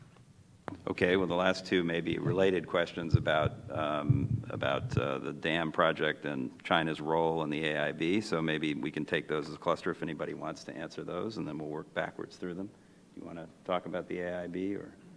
Well, I'll talk about the color of the leaves first. I think the color of the leaves is not determined by China or Japan or whoever builds the trunk. It's determined by Myanmar, who owns the trunk and runs the trunk. So if you have a good government, the leaves will be green. If you have a corrupt government, the leaves will be black. Okay? So that is the problem. Okay? I think that's my view of the trunk and the leaves. But as far as the question on AIIB, I think AIIB can play a major role in developing Myanmar's core infrastructure, which is basically the objectives that has been stated for setting up this in the first place. I think we also realize, at least this is my view, that China itself is changing. The stance of China in recent times, and I'm talking of very short recent times, maybe in my own feeling, maybe not more than a year, has seen a great change as to how they view investments in neighboring countries or in other people's countries. Okay? Whereas in the past, you could feel very distinctly that China's interest, whether it's MIDSO or anything that they do in Myanmar, is for China. Today, that concept is no more acceptable even within China. The concept that I've been hearing in the last few visits that I've been in China is very encouraging in that these investments must first be for Myanmar.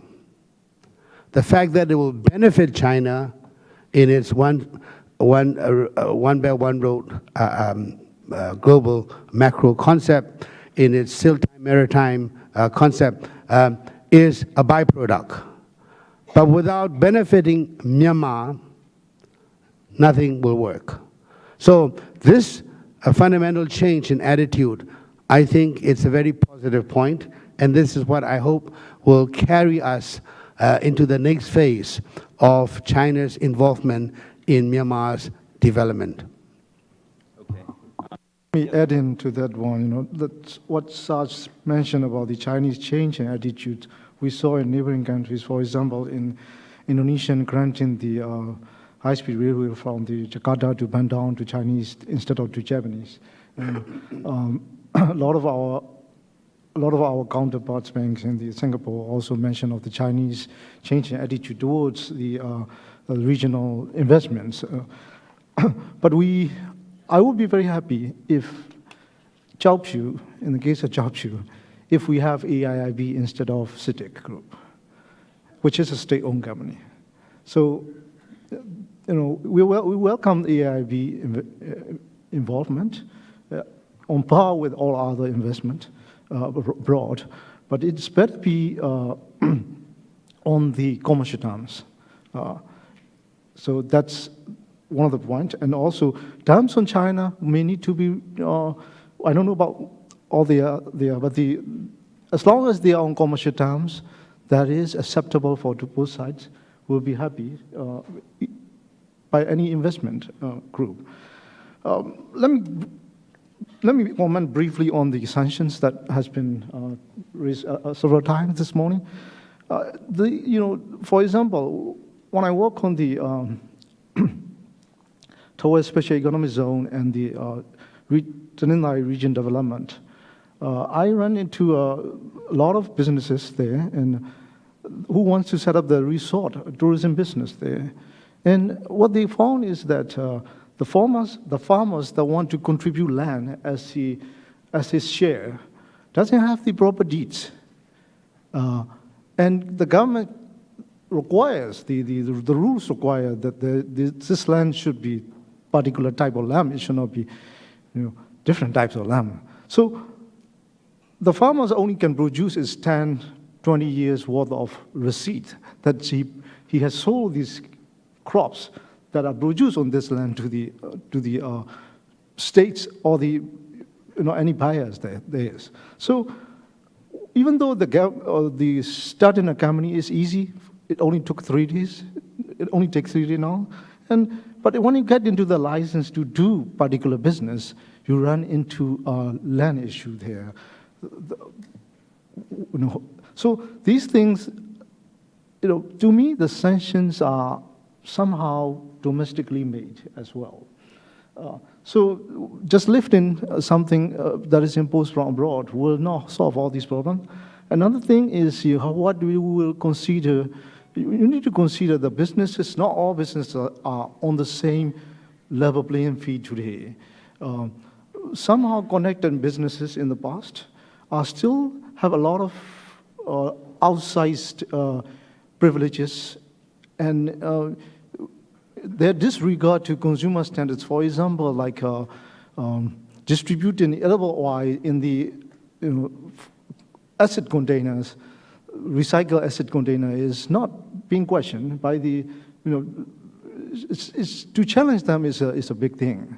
And also connected some of the, especially the banks that are fully owned by the armed forces are not subject to the same rules as other banks as well. So you will, by freely lifting everything and letting everything go in, who will you align with if I'm a business? You align with someone who has more privilege than the other ones. So that kind of scenario need to be prevented before floodgates are open as well. That's my comment. Thank you. Comment on the peace process dividend and perhaps on the states' interaction?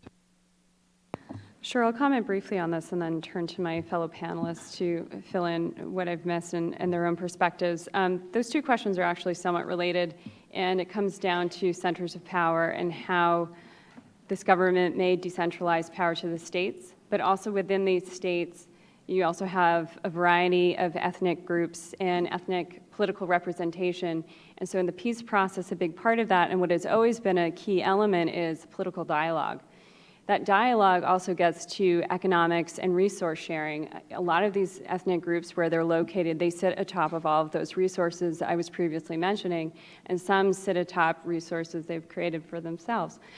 But you're dealing with a multitude of issues as to how to appropriately share those resources to ensure that everyone gets their fair share and what that fair share looks like. And so as that goes on, it's a question as to then how do those groups fall under their own regional governments, under their chief ministers, under Shan State Parliament, Mandalay Regional Parliament, or Divisional Parliament, and how the central government plays a role in that. I'd say if you were a U.S. investor looking at this process, the peace process can't be a separate conversation. It's part and parcel of your strategy. Even if you're working primarily in urban centers such as Yangon or Mandalay or Naypyidaw, you have to start looking at the periphery as well, because that does impact what you do, and outreach is absolutely critical. And I would say it's critical to the state governments as well. In such a fluid environment, the regulations are going to change. The peace process is going to bring in its own set of rules and conditions.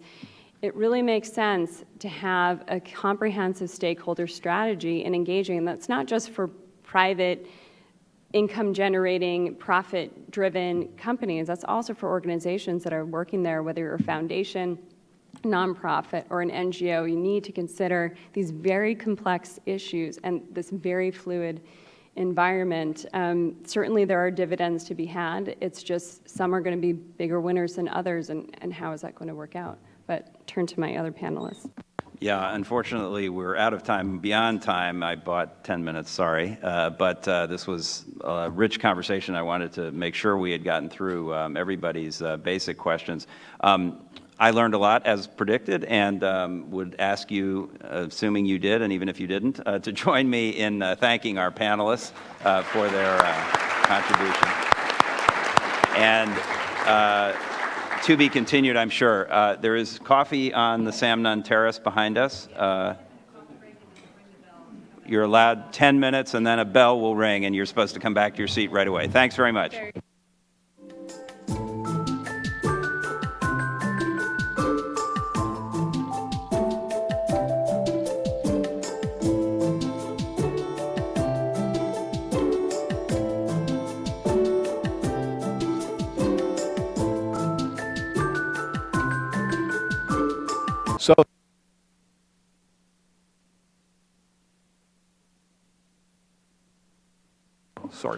Sorry. So please, can the people outside that want to join this session come in so we can get started?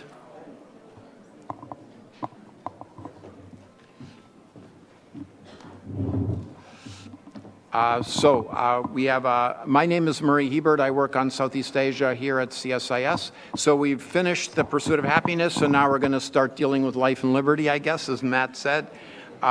So we got an excellent lineup of speakers. We're going to, I'm going to start with Chia-Yin Liang, who is the director of the think tank Center for Diversity and National Harmony in Yangon. Earlier, he worked as the director for political dialogue in the Myanmar Peace Center from 2012 to 2015. He's also taught at City University in Hong Kong, NUS in Singapore, and he's a PhD from Cornell. Chia, I'll start with you, and then I'll introduce the others. Thank you, CSIS, for inviting me to this very important event. I'm here to talk about the development in Rakhine State and also peace process. So I have about 5 to 7 minutes, and as you know, I won't be able to cover everything in the allotted time. So I'll try to just give you an overview of what I really want to say, and then I might be oversimplifying some of the issues I'll be discussing. I will mainly talk about the progress we have seen recently and also the challenges lying ahead. So I'll start with the Rakhine State. The seriousness of the communal tensions in Rakhine State, most of you here, I would just assume, know. But recently, in terms of positive development, what we see is the level of safety has improved.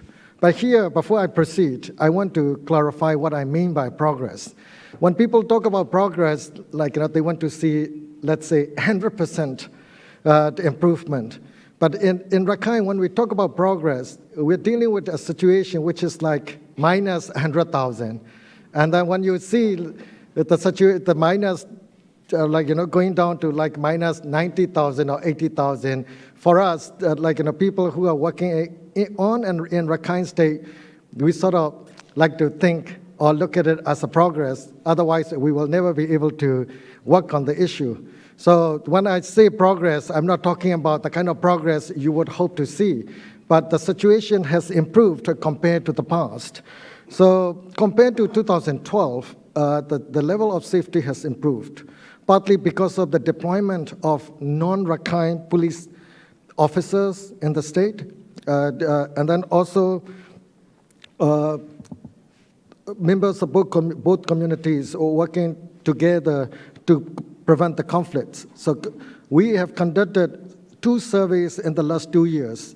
At the sample size for each survey is about 2,000. And then in both surveys, people have indicated that they now feel much safer than they used to. But of course, compared to the level prior to 2012, we still have a long way to go. But at the same time, we now see Rakhine people moving around the Muslim neighborhood more frequently than we used to.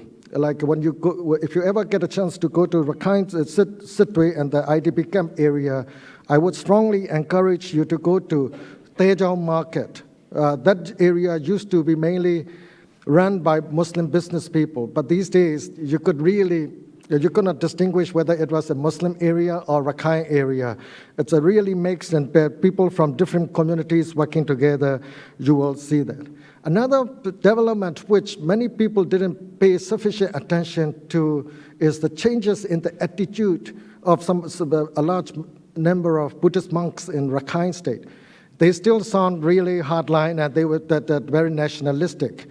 But Buddhist monks in Rakhine State lately, they have started to listen into different opinions and different voices. Even the new commission, when Mr. Kofi Annan and the members of the commission were there, they spent more than 2 hours with Buddhist monks, and then I was told that they had a very fruitful discussions. And I myself had several meetings with these Buddhist monks, and then at the very, very beginning, they didn't want to listen. They only wanted to talk about what they thought of the situation and what they wanted me to accept. But these days, they listen to me or to many other people more and more. So that, I think, is a positive development, especially for conflict prevention.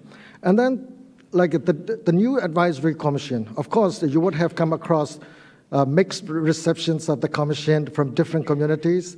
In general, the Muslim community wholeheartedly welcomed it, and the Rakhine community had a lot of reservations. Some people opposed it, some had many reservations, and then no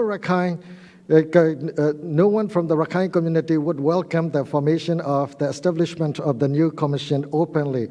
However, they know that whether they like it or not, the commission will be around, and they are willing to talk to the commission members, or many of them are willing to work with the commission. The value of the existence of this new advisory commission, I think, is to really pressure the government to do the right thing in a timely manner. But the problem with the previous administration is the procrastination. They talk about what they should be doing, but they keep procrastinating, and then, they never got enough time to do anything really effectively. And then the next progress is the current state administration trying to develop socioeconomic development plan for all residents of the state. But here, I need to be a little more careful about what I'll be saying, since this is streaming live. The state government, the state government would not say it publicly, but they're trying to make the whole process very inclusive. People who are involved in drafting this plan, they're talking to both Muslims and Rakhine, so which I think is a new development. In the past, something like a consultation like that that we could not really imagine. And then the last progress I would touch upon, there are many others, but I would touch upon will be political will. In the past, it was not that the governments didn't know what they should be doing. The main problem was the lack of political will. They knew what they should be doing in most cases, but they didn't have the will to do it properly and effectively. But the current administration, compared to the past, seems to have more political will to do the right thing, which we will still have to wait and see. But so far, all the indicators are showing that they are willing to take the risk and then do the right thing. Of course, we'll have to give them more time. They cannot just get a lot of things done very quickly. And then let me, since we have a lot of time constraint, let me get to challenges. The problem in Rakhine State now, one of the biggest problems is uncertainty. As we all know, the winning party in 2015 is not the ruling party. So the relationship between the government, the state government and the parliament, and then the political party that won the elections, it was not that the relations was really bad, but at the same time, somehow they haven't found a way to work with each other. So for many people, they didn't really know what would come next. That uncertainty has created some problems, and many people found it really frustrating. So many Muslims told me they expected a lot from the current administrations, but they haven't really see any tangible progress with their living condition and many other things. So the danger is, many of you here know about the boat people problem, and then after that thing came out, all these mass graves in Thailand and Malaysia, the police and the security officials in Rakhine State started taking effective action. So it stopped. Not completely, but it stopped many of the activities stopped. But these Muslims, some of the Muslims we talked to were saying that if the situation didn't improve, when the open season comes, they might have to think about leaving for Thailand or some other places again. This political uncertainty could create a lot of potential problems in the state. The next problem is the rise of ethnic nationalism in Rakhine State. Like in many other ethnic areas in the country, until around a year and a half ago, when I asked young people what they thought of Arakan Army. So for those of you who are not familiar with Rakhine politics, you might get a little lost, but you can ask me later. Back then, about a year and a half ago, not very long ago, many young people said to me, oh, they're just armed groups and stuff. They didn't really have a concrete attitude to what AA. But now, what they are saying is like, oh, AA, Arakan Army, our army, this is really great. But the problem is, the rise of ethnic nationalism strengthened the positions of many the hardliners in the state. So, and then that is also another worrying situation. Since I have only 1 minute, I'll just be very quick. And then the living condition is really, it remains really bad. And then we don't know how the government will deal with the situation. And then you go into IDP camps, all the shacks they live in, they are run down. And then the situation is now going to get better. And then people are having more and more difficulties in making a living now, much more difficult than they used to. And then one more thing is bureaucratic resistance. We have a new government, new politicians, but the same bureaucracy, and many bureaucrats are still operating with the old mindset, and then creating a lot of problems. And another problem in Rakhine State is this zero-sum nature of state-society relations. And then many Rakhine people, the party they supported couldn't control the government. So they had a lot of reservations for the government. And then whenever the way they look at the state is more like a zero-sum game. So that has to change. And then another thing is also the gap between the expectation from the international community and what both the union and the state government can deliver. That could also create problems. And then drug problem. The drug issue is a huge issue both communities are facing. And then extremism, which is not a major issue yet. But young people in the Muslim neighborhood, they live in despair. So if things don't change, we could see the rise of extremism in Myanmar. And then 2 last points. People talk about the repeat of violence in Rakhine State.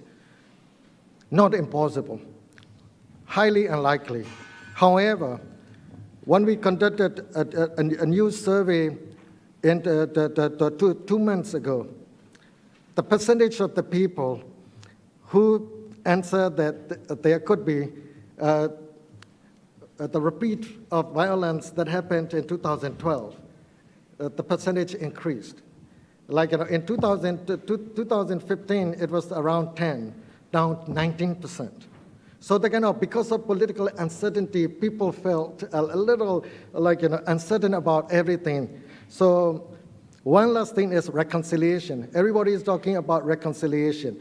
To tell you the truth, even though the organization I'm a part of, we work on the Rakhine, we organize many meetings between the 2 communities, but we don't use the word reconciliation. It's almost taboo in the Rakhine community. Different people understand it differently. And then when you talk about reconciliation, many Rakhine people felt that you're talking about bringing the 2 communities back together immediately, not gradually. So the presence of Muslims in their neighborhood could still trigger violence and confrontations and stuff, that they're worried about their own safety. That's why they don't welcome it yet. So right now, instead of talking about reconciliation, we talk about conflict prevention. That a large majority of the members of all communities, not just Muslims and Rakhine, Chen and other Hindu communities, they all support. I'll stop here. Thank you. Thanks, Dr. Cha. Our next speaker is Derek Mitchell, who was the ambassador to Myanmar, Burma from 2012 until March of this year. He previously served as special representative for Burma in the State Department, and earlier served as principal deputy assistant secretary at the Department of Defense. But Derek is really most famous for is an alumni of CSIS, just kidding on that part, but from 2001 to 2009, Derek was at CSIS, and he did a precursor to what is now the Southeast Asia program. So those of us that work on Southeast Asia are indebted to Derek. Derek, over to you. Thanks. Well, thank you, Murray, and thank you for that history. It was the highlight of my career to be part of CSIS. And it is good to be home, though this wasn't home when I was doing CSIS. Old home was in a basement, if any of you remember. There was no natural light. So this is really a pleasure to see that it's a sunny day outside on Saturday, in September. I do want to also say to Amy Seawright, congratulations on heading the Southeast Asia program, and to Murray, who's done an absolutely outstanding job of developing this place in partnership with Ernie Bauer over the last several years. I also would like to say something quickly, and maybe I can get this minute back, that I'm also affiliated with the U.S. Institute of Peace, not just the Albright Stonebridge Group. So I want to make sure that my affiliation there gets due credit, because I'm very proud to be associated with them. 5 to 7 minutes, again, is not a lot of time to go through the political transition. And I think Shaw went through many of the details. I'm going to take a step back and just look at it broadly, some of my observations broadly. The best day of my time there, and I used to get asked that, what was your best day? And there's no doubt about it. It was election day in Burma last November, where people showed their fingers, their ink-stained fingers. And it was always a dream that Burma would have its day where people would show their fingers. And for weeks afterwards, it was almost a sign of defiance. I would walk around and people would show their fingers to me and to others. It was a remarkable day. It was a remarkable development. It was a culmination of a lot of work by the people of the country, and hopefully helped by U.S. policy and engagement. But we also knew this was not the end, that this was the beginning. That you can change leadership, which is all that's happened there. The leadership has changed. But you can't change 50 years of systematic degradation of every institution. You can't change, as talked about earlier today, a culture of corruption or a culture of mistrust. You can't change the foundations, the mindsets that get developed over 50 years, overnight at least. You can start, but that does not change. The capacity of the country has been degraded systematically, so health and education, that doesn't change. So we have to recognize what has been left for the new government, what it faces, and what we face in trying to assist them as partners in reform, which has been the strategy. It requires patience. It requires a deep knowledge and understanding, a nuanced understanding of the dynamics of this country. Traditionally, it was viewed very simplistically, and probably good for the country to be viewed as very black and white. The lady and the junta, you know, and there was the Nobel Peace Prize winner and the junta. And that still, those two are essential to the future of the country. But as you open up the country, and of course democracy associated with that, as you open it up, you realize just how complex the country is and how complex the challenges are to ensure this country gets on the right track. The core of it, certainly democracy is important. Certainly the elections were critical. Absolutely essential first step. But the defining challenge of the country, as many of you know, is peace. Is ending the longest civil conflict in the world. 70 years running of fighting themselves.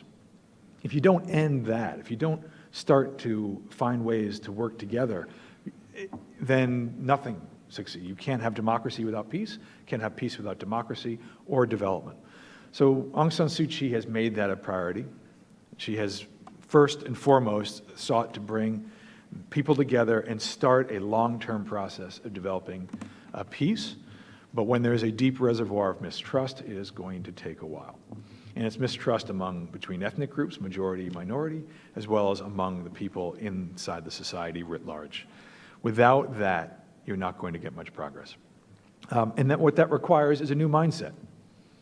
The transition means you have to start talking to each other and not at each other.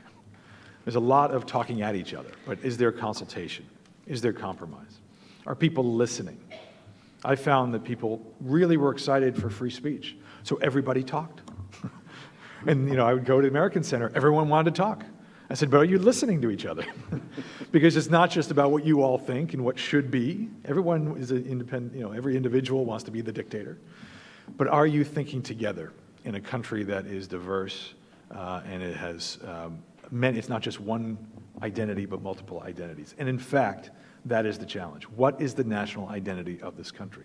There's never been a single identity for this country. It's been multiple identities, and one imposed on the others, for the most part, whether it's colonial or whether it's Burman, at least in the view of the ethnic nationalities. There has to be a new sense of national identity and vision, and that is waiting to be developed. Without that, you're not going to get the stability and the success of the country. And then it becomes, they go from ethnic division to religious division. And I kept begging them, don't get out of the ethnic divide and start fighting each other over religion. Stop fighting yourselves. If you get out of your way, you'll have a chance of success. The second thing I want to say very, very briefly, because I'm running out of time, is Burma is in a difficult neighborhood. And they're in a difficult position, period. They're a smaller country. They're 51.5 million people. And and they're surrounded by up to about 3 billion. You know, some people in our country are afraid of our southern neighbor, but, you know, imagine being Burma in that environment, to be that insecure and have to take care of large neighbors, and being concerned of large countries globally. Even the United States is a country that wants to preserve its sovereignty. It needs to have good relations with all. It can't pick and choose. And I think I'll end with this, that the United States needs to understand this very, very sensitively. It needs to support the country's conversation. It needs to support the new mindsets that need to go into democracy. Probably we need to figure this out ourselves. We need to have conversations in our country. But, you know, these ideals of democracy, we can share our own experience. And what we need to be are true partners, honest partners, but informed partners, so that we don't complicate an already extraordinarily complicated situation. We look for so-called win-win solutions, but the bottom line is to ensure that the political transition in this country is owned by the people of that country, and that they can make decisions apart from what others may decide, particularly now that there is a democratically elected government and a leader who has a strong hand, strong vision, but who also needs enormous support from outside. Great, thanks, Ambassador Mitchell. Our next speaker is Gwen Robinson. Gwen is the chief editor of the Nikkei Asia Review, also senior fellow at the Institute of Security and International Studies at Chulalongkorn in Bangkok. I think she worked for the Financial Times from 1995 to 2013. But I think many of you that are interested in Myanmar Burma will remember that during the early days of transition, Gwen was one of the foreign journalists who wrote most prolifically about what was happening in Myanmar and kept those of us outside the country informed of recent developments. So Gwen, over to you. Thanks, Murray. Indeed, I did. I was lucky enough to. Oh, my. Is that all right? Yes. Yeah.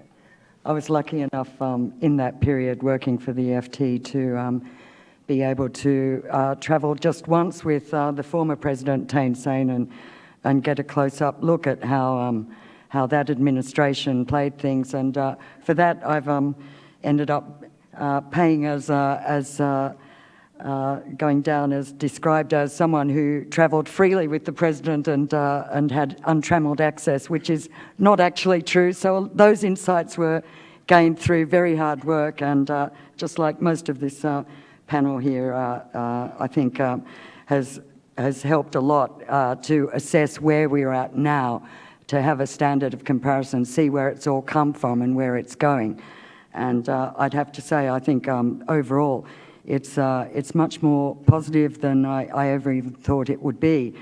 But I was struck by Matthew Goodman's comment about the separation and relationship between economics and politics, which really does go to the heart of what's happening in this remarkable transition in Myanmar, where you know, all transitions do mix politics and economics, but I've rarely seen that degree of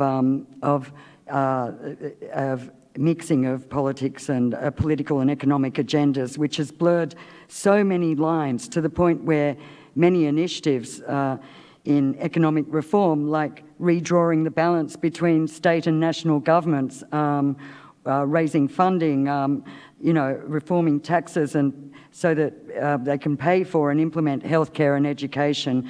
It's all bound up in deeply political issues, even what's going on at the central bank and trying to look at, you know, the broader macroeconomic and monetary policy and currency issues, deeply embroiled in politics of the most internal, detailed sorts that really involve engaging the old guard forces and a very, very heavy presence still right through the system, right through the bureaucracy, which is something you don't really see and which is very hard for media to cover. So we don't really realise how much they're actually up against in terms of just reforming the whole system. And as some of my fellow panellists said, that's going to take years. So all this has put heavy onus on the government, I think, all the time to square the potential and actual changes and challenges with, obviously, the military, which holds a very crucial element of power still, and the old guard from both on the political and business side. But I think my topic today is more about how this new government and Aung San Suu Kyi can reach out and perhaps rebuild bridges as well to a big swathe of the community that campaigned so heavily for the NLD and feels that it's got a big stake in what's happening now. So that, I think, is one of the number one challenges, is building bridges to group areas like civil society, public interest groups, and engaging new and rising entrants to the scene. And I think it's becoming particularly urgent amid some perceptions and mutterings that some groups are feeling, somewhat marginalised. There's still a lot of goodwill there, but in my frequent visits to Myanmar, and you meet people like Generation 88, the group that was extremely supportive and risked a lot to get to where we are, do feel a little bit left out of the process. And of course, all this can't be achieved overnight, and there are big priorities. But I think that is one of the priorities going forward now.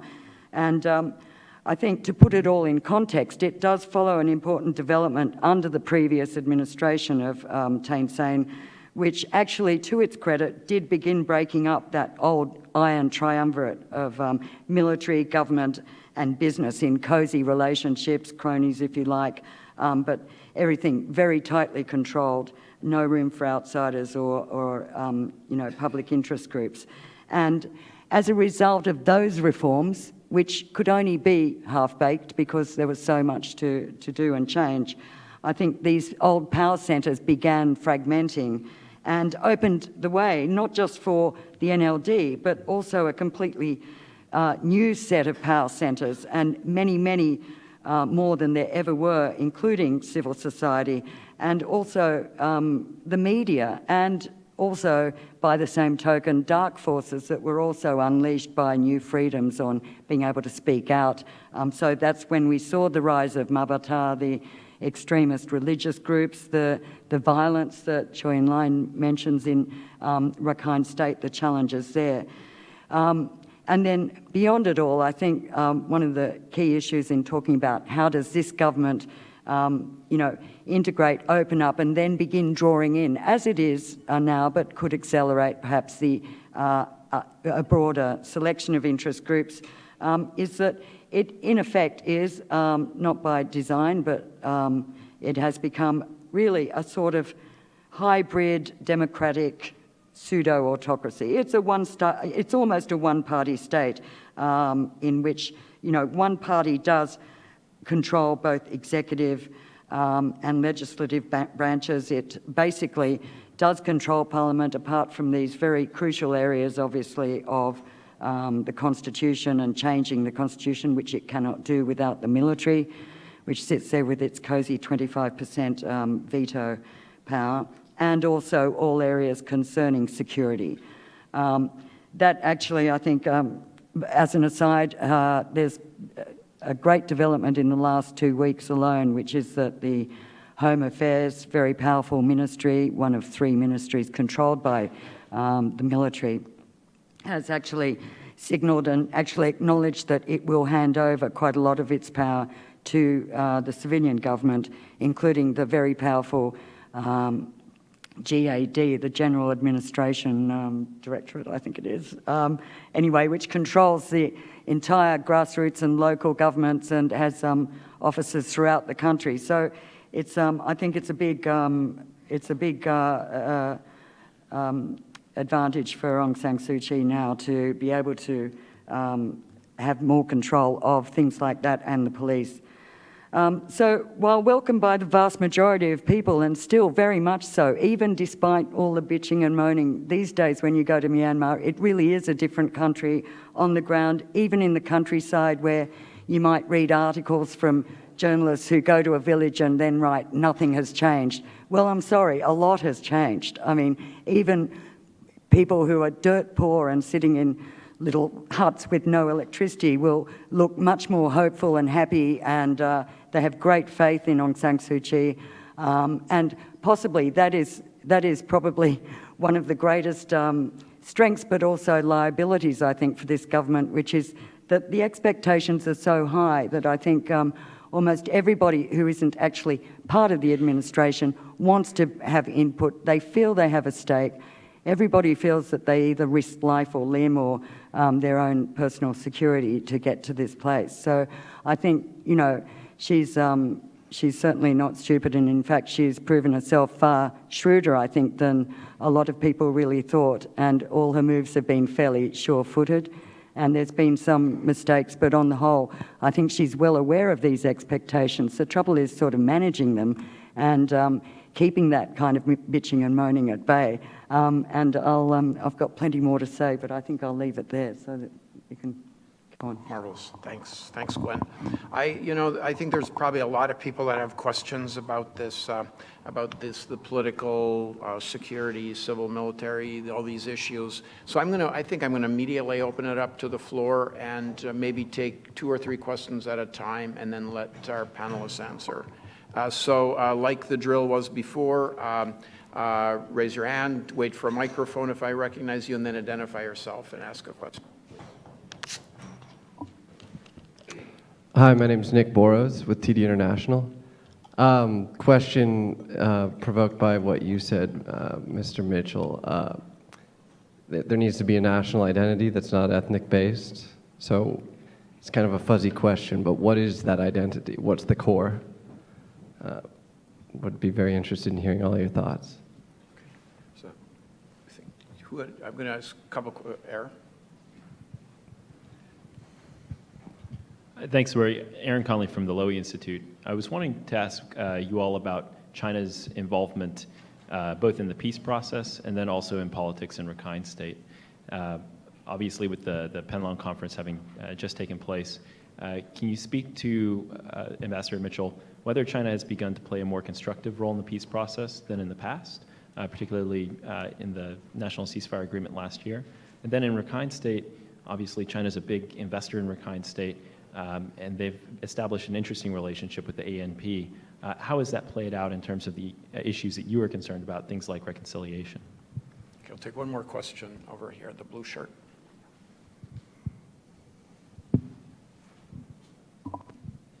Nirmal Bhagavati, World Wildlife Fund and Natural Capital Project. So my question is, so is there much of an integration of issues around sustainable conservation and use of natural resources, forests, freshwater, other things that are vital to the country's economy and its well-being, so that in a decade from now they don't look back and say we've developed a lot financially, but we've lost so much, like our neighbors around us in South and Southeast Asia. That's a difficult conversation to have, but do you see any encouraging signs of those issues being mainstreamed in a holistic economic development strategy? So we'll answer these questions first. I don't know, Cha, do you have some questions here you'd like to take on? Okay, I'll start with China's involvement in the peace process. At the very beginning, China wasn't very constructive, to be very blunt. I was present in some of the meetings held in Ruli, China, and they were very patronizing, and that they wanted to basically control the process, and that even like it was under the previous government, they even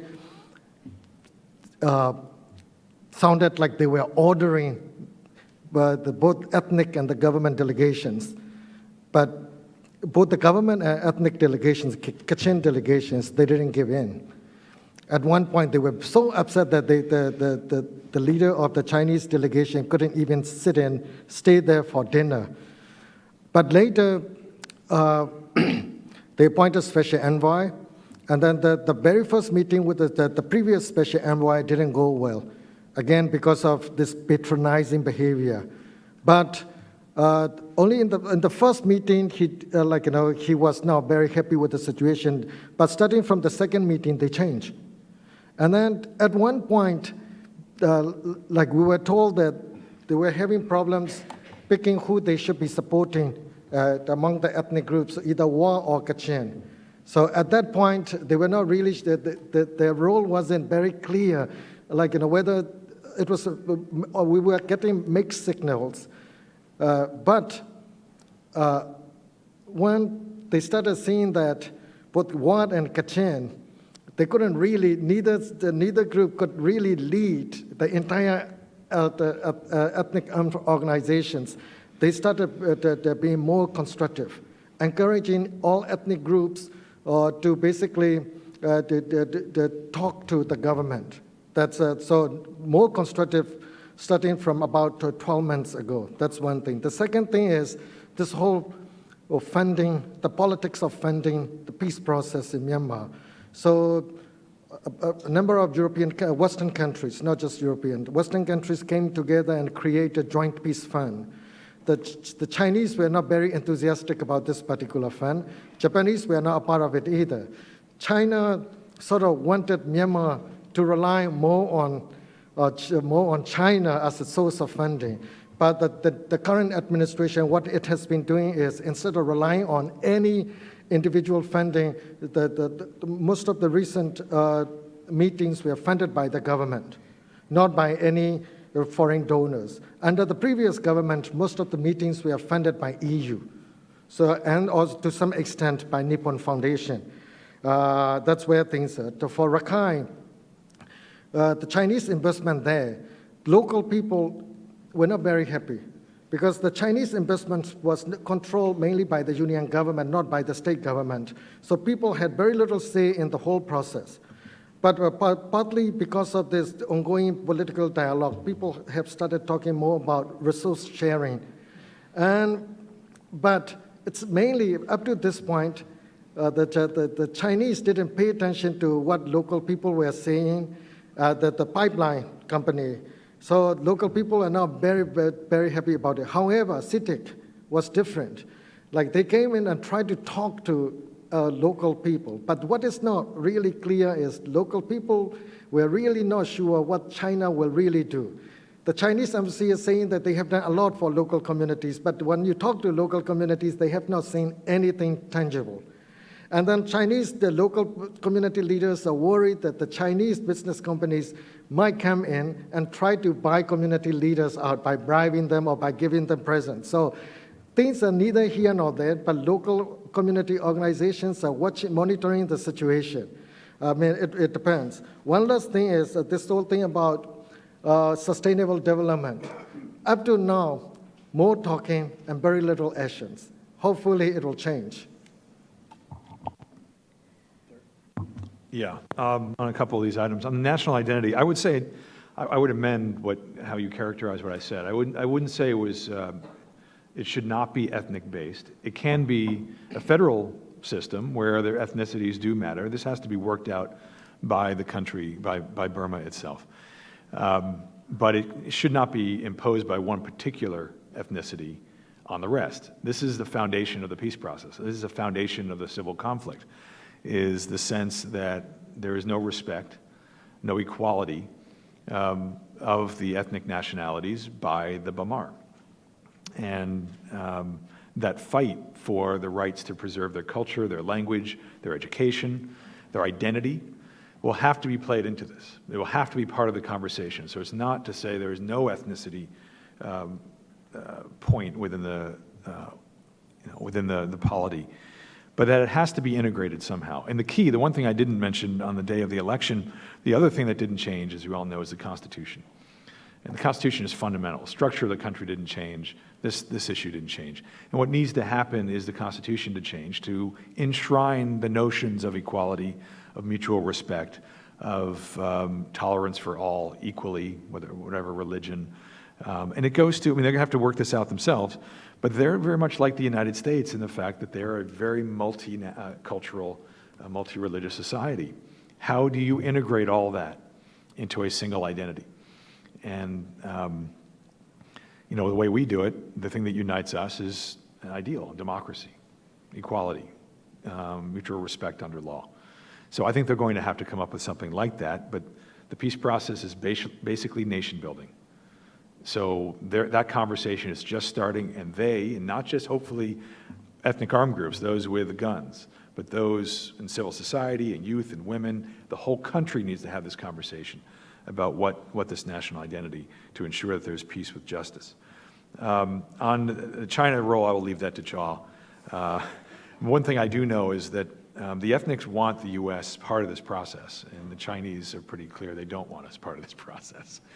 So, which is unfortunate. I think we have to, again, we don't want to complicate matters for peace, and China can play, constructive or a complicating role. But I think we need to figure out a way that we stay out of this and allow the peace to go forward. So we're all helping peace and not getting in our own way. And finally, on sustainable conservation, I will agree with Chaw. The first meeting we had with Thein Sein when he came here was on a boat ride from Mount Vernon back to, I don't know if you were there. It was about conservation. It was about, because we knew that people of the country are very proud of how beautiful the country is. They don't want to develop haphazardly like other countries in Southeast Asia and have destroyed the patrimony, destroyed the heritage. They want to preserve the heart and soul of the great country that is Burma. And that means whether it's in the cities or in the countryside, to ecotourism, et cetera. Quickly, they're losing because of greed and corruption.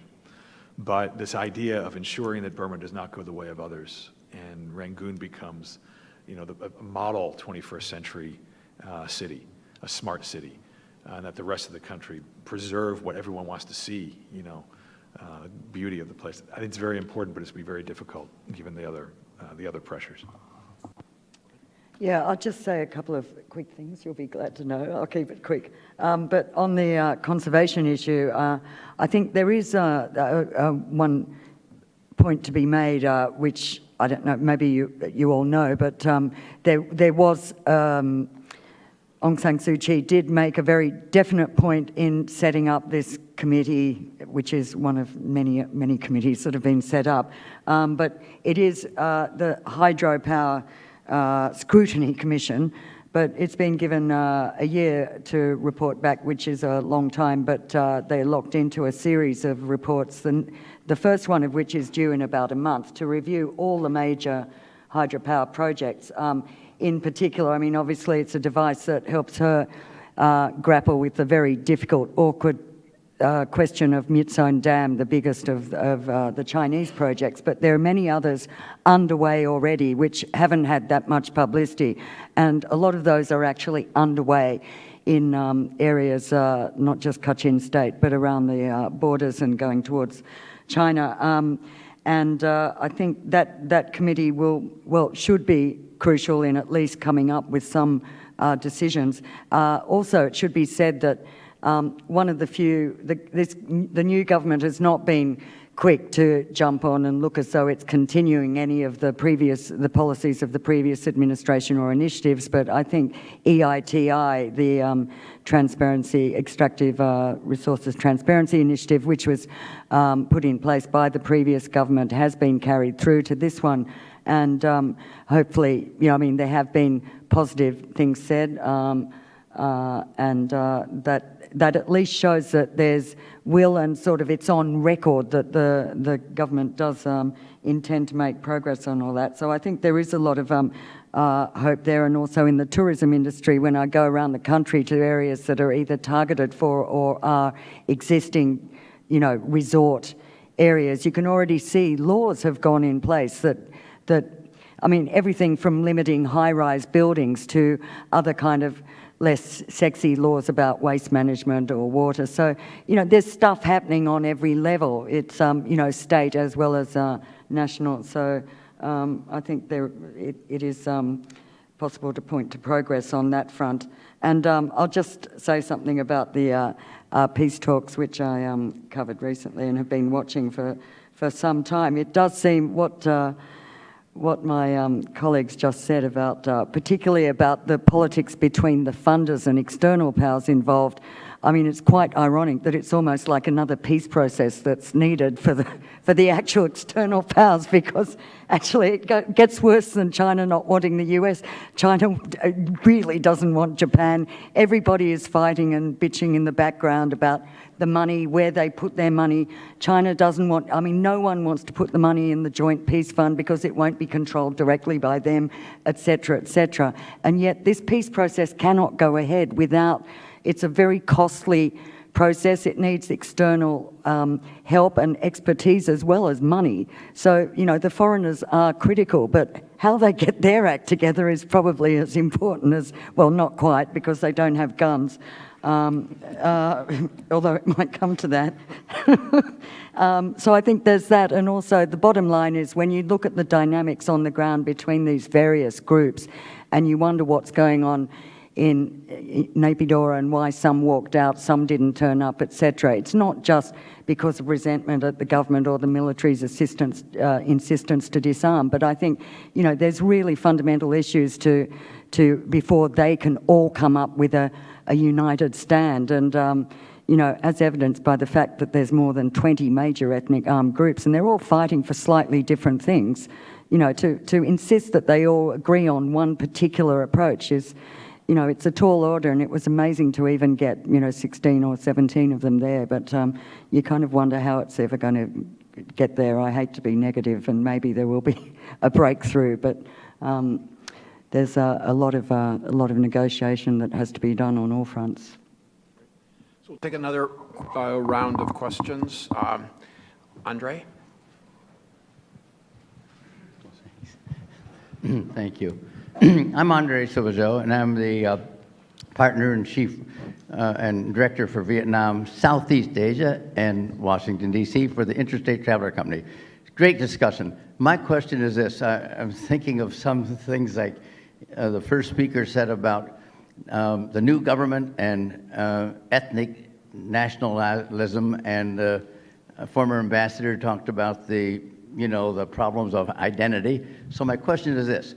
Are there a significant number of Burmese overseas living, have established, probably citizenship around the world, different countries, and does the new government have an outreach program to encourage them to help rebuild the motherland, maybe coming back to conferences and contributing investment, things like that? By the way, Vietnam has a very aggressive, successful program on doing that. Meredith? Meredith Weiss, SUNY Albany. I'm not sure who my question's for, and it may be a little broad, so I'll try to narrow it. But there's a lot of discussion, actually all through the day, on fairly immediate and concrete results, and a lot of hope put in one administration, and specifically one leader of that administration in Myanmar. And yet, the discussion just now turned a lot also to questions of, for instance, identity, which cannot be legislated, to socialize people, to internalize a multi-ethnic civic nationhood, for instance, which is necessary for reconciling the sort of differences Cha describes. And so I'm wondering what you see as the key levers or the key, perhaps promising points for, or hurdles for making some of these changes more durable, to looking beyond the current administration, the next few years, toward a longer-term trajectory. And I know how difficult that is when there's so many short-term fires to be put out and short-term issues to be resolved. But Jal, you had earlier research on inter-religious misunderstanding across different communities dating back generations. So getting past these things requires more than a simple administrative fix. But what do you see as the key paths toward a more sustainable political and social development, as well as the environmental side of that sustainability? Vikram? Thanks. Thank you. Vikram Nehru from Carnegie Endowment. I have two questions. The first for Choi Lan. You made the point about how difficult it has been for the central government to engage with the Rakhine state government and the sort of difficult relations they've had. So what's your comment on today's news that the Arakan National Party could potentially split into its old two constituent parts, the Rakhine Development Nationalities Party and the Arakan League for Democracy? Is that likely to complicate matters further, or do you think it might ease the relationship between the NLD government and the state government? The second question is for either of you, the rest of you, that is Gwen or Derek, and that is recently there was a lot of criticism of the Mabata. I want to ask you what impact that has, whether that will have only a temporary impact or whether that seems to have gained more traction in the country, and what that implies for the future role of the Mabata. Thank you. Derek, you want to start this round? Yeah. Well, first on the issue of outreach to bring Burmese back, as happened with Vietnam and other countries when it opened up. I think there are a lot of folks going back. I think, and there had been outreach in the previous government when Thein Sein came here, and when Aung San Suu Kyi came here in 2012, she met with overseas Burmese and said, please come back, but don't think you're going to run everything. Don't tell us that you're above everyone and you need to run things. We have people at home who have been here for a while and don't get beyond yourselves. I think she's going to see them again on this trip, see some overseas Burmese and encourage them to contribute home. One thing I've learned about Burmese people, they are very strongly nationalistic, very proud of their country, very eager to help. Enormous amount of, people do go back. Students that go overseas want to go home. They're not looking to make their way in the United States. They want to build up their own country. So I have great hope in that regard. But 50 years or even 25 years, of being overseas because of what happened on the ground, they get comfortable lives here. It's not as easy to go back. Maybe their kids will, but not everyone will. And they'll have to make their own decisions. But there is some outreach to encourage folks, and I think there's some visa things that they've tried to facilitate their ability to come back so that they don't feel vulnerable. On the issue, a very important question of how do you ensure that moves taken today are sustainable for the long term. And we're not just focused on Aung San Suu Kyi today and then what. This is a critical moment for now and for the future. And she is a critical figure. She's a unique figure in the country. She has unique credibility throughout the country, unlike really any other individual. And people have a question of what comes after her. What is the alternative to her? That will have to be worked out naturally through the political system. But what she has to do is lay the foundations, the principles for the long term, through the process of governance. It's not just putting economic foundations and having economic policy or ensuring her party is in shape. It means modeling the types of dialogue, modeling the types of consultation, the outreach, modeling the types of values that a new Burma or a new Myanmar are supposed to be, because she's like the founding mother. Her father was a founding father, and she's the founding mother as well of the country. And we go back in our country to our founders for inspiration and for vision. And she has that, I think. She's already provided that to some degree, but now she's in power. I think she has an even more important role to play now to lay down the processes and the values that will go into a long-term way of doing business in the country and civilian control of the military, et cetera, et cetera. So I think it's the fact that she is a part of went from a one-party state to a one-party state, and she has a strong hand, may not be so bad for right now. It may be the right thing for right now. But that's not the way the country's going to be, in the future. It shouldn't be in 2020 and beyond. So you need to have the processes and the ways of thinking and doing business that make this really sustainable. And the last thing I'd say on that, and then I'll get off, is that what Ben said this morning, Ben Rhodes, that democracy needs to deliver. I think the most important thing she should do is start to deliver on the goods, not just economic, though that's important, absolutely critical, but showing momentum in the political reform, the economic reform, et cetera. If democracy doesn't deliver in her time in some fashion, people feel things are getting better, that will have a long-term impact on sustainability of what we have today. Okay, I'll just very quickly comment. I know, sure, you'll probably talk about Mabata and things like that. There's a lot to say about that, but we don't have much time. I'm really interested in that question about harnessing the goodwill and the patriotism and sentiments of the overseas community of Burmese. And, having seen Aung San Suu Kyi's few visits since her administration came to power in Thailand as well. She really went to great lengths to visit all these migrant communities of migrant workers. So she's talking even at the low level, grassroots of, sort of textile workers or construction workers, urging them to come back. And on a higher level as well, as Derek said, there's various, processes, visa things, or, a lot of negotiation going on at the moment to facilitate the return. However, on those higher levels is where I think it's absolutely critical for Myanmar to be able to tap this sort of resource, which is Burmese. In fact, one of our panel members is one of them, I think, who came back, and also private sector, including our other panelist, Serge, who has hired a lot of very high-level expatriate Burmese, brought them back, because it's about salaries, isn't it? I talk to Burmese bankers now in Myanmar who've taken a salary cut of like 80% to come back and work, and they are doing it because they want to build a new country. So that's another set of stakeholders that really does feel that they're putting a lot into that process. And I think it's really important to encourage that. And I'll leave that there. Okay, I'll start with the development in Rakhine State. Right now, if you really want to be popular in Rakhine State, you need to sound very nationalistic. So ANP is being dominated by RNDP, the group.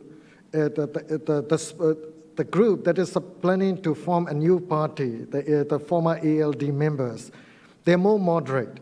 So in a lot of ways, they are not the most popular people in the state at the moment. But this particular split could have some significant effect in the upcoming elections. But in the foreseeable future, I don't think it will have a lot of impact on the way things are going in the state. And another thing is, the split is not between the union government and the state government. The state government basically was established by the union government. The split is between the government and the parliament that is being controlled by ANP. So this split, I don't think will have any effect on the relationship between the government, the state government, and the state parliament. I think many of the problems are going to remain there unless they found a way to work with each other. And then this question about Mabata. It's a really complicated issue, as you all know. A lot of people thought that Mabata is finished. Many people posted even victory statements online. But as far as I'm concerned, Mabata has become even more dangerous because it has become far more sophisticated than it used to. It has to be more innovative when they were under serious attack. Instead of talking about hate speech, they're now talking about smart speech. And then they said, they are the many Mabata members, they said, we are a social welfare organization. This is not a religious organization. Because of that, the State Sangha Council doesn't have any jurisdiction over us. So they did a pretty good job in terms of providing relief assistance to flood victims in the last few months. And then what the positive development was, in some townships in Bago and Mandalay regions, they used to play anti-Muslim songs every week, 2-3 days a week. But they didn't stop it, but they reduced the frequency of those activities. But at the same time, they remained very, very powerful, and then they reinvented themselves. And even Wiratu, the monk on the Time magazine cover, it's now saying, no more hate speeches. So it's not that they became more and more positive. They try to come up with more evidence, concrete evidence that would show that Muslims were not reliable, or they were pernicious to the Buddhist community, that sort of thing. So that's why, for me, until the anti-hate speech law comes into effect, they remain dangerous. And then, no, the law itself will not mean anything unless it is enforced properly. So we'll have to wait and see. And then Merida's question, yes, I agree with Derek. The whole thing is must be a process. But the problem is, a lot of unknowns and a lot of uncertainty that's still around. But we will have to work on a number of things. Two main things I would place emphasis on. One is socialization. People have gone through so many types of negative socializations, and we really need to rework on that. The second one will be civil-military relations. So if we can find a way to sort things out with, among other things, with regard to those things, I think what we have achieved so far will be sustainable. Great. I'm sorry. I know there's still quite a few hands, but we've overshot our line of noon. We have other requirements happening in this room this afternoon, so we have to stop. But please join me in thanking our panelists, Dr. Chow, Ambassador Mitchell, and Glenn.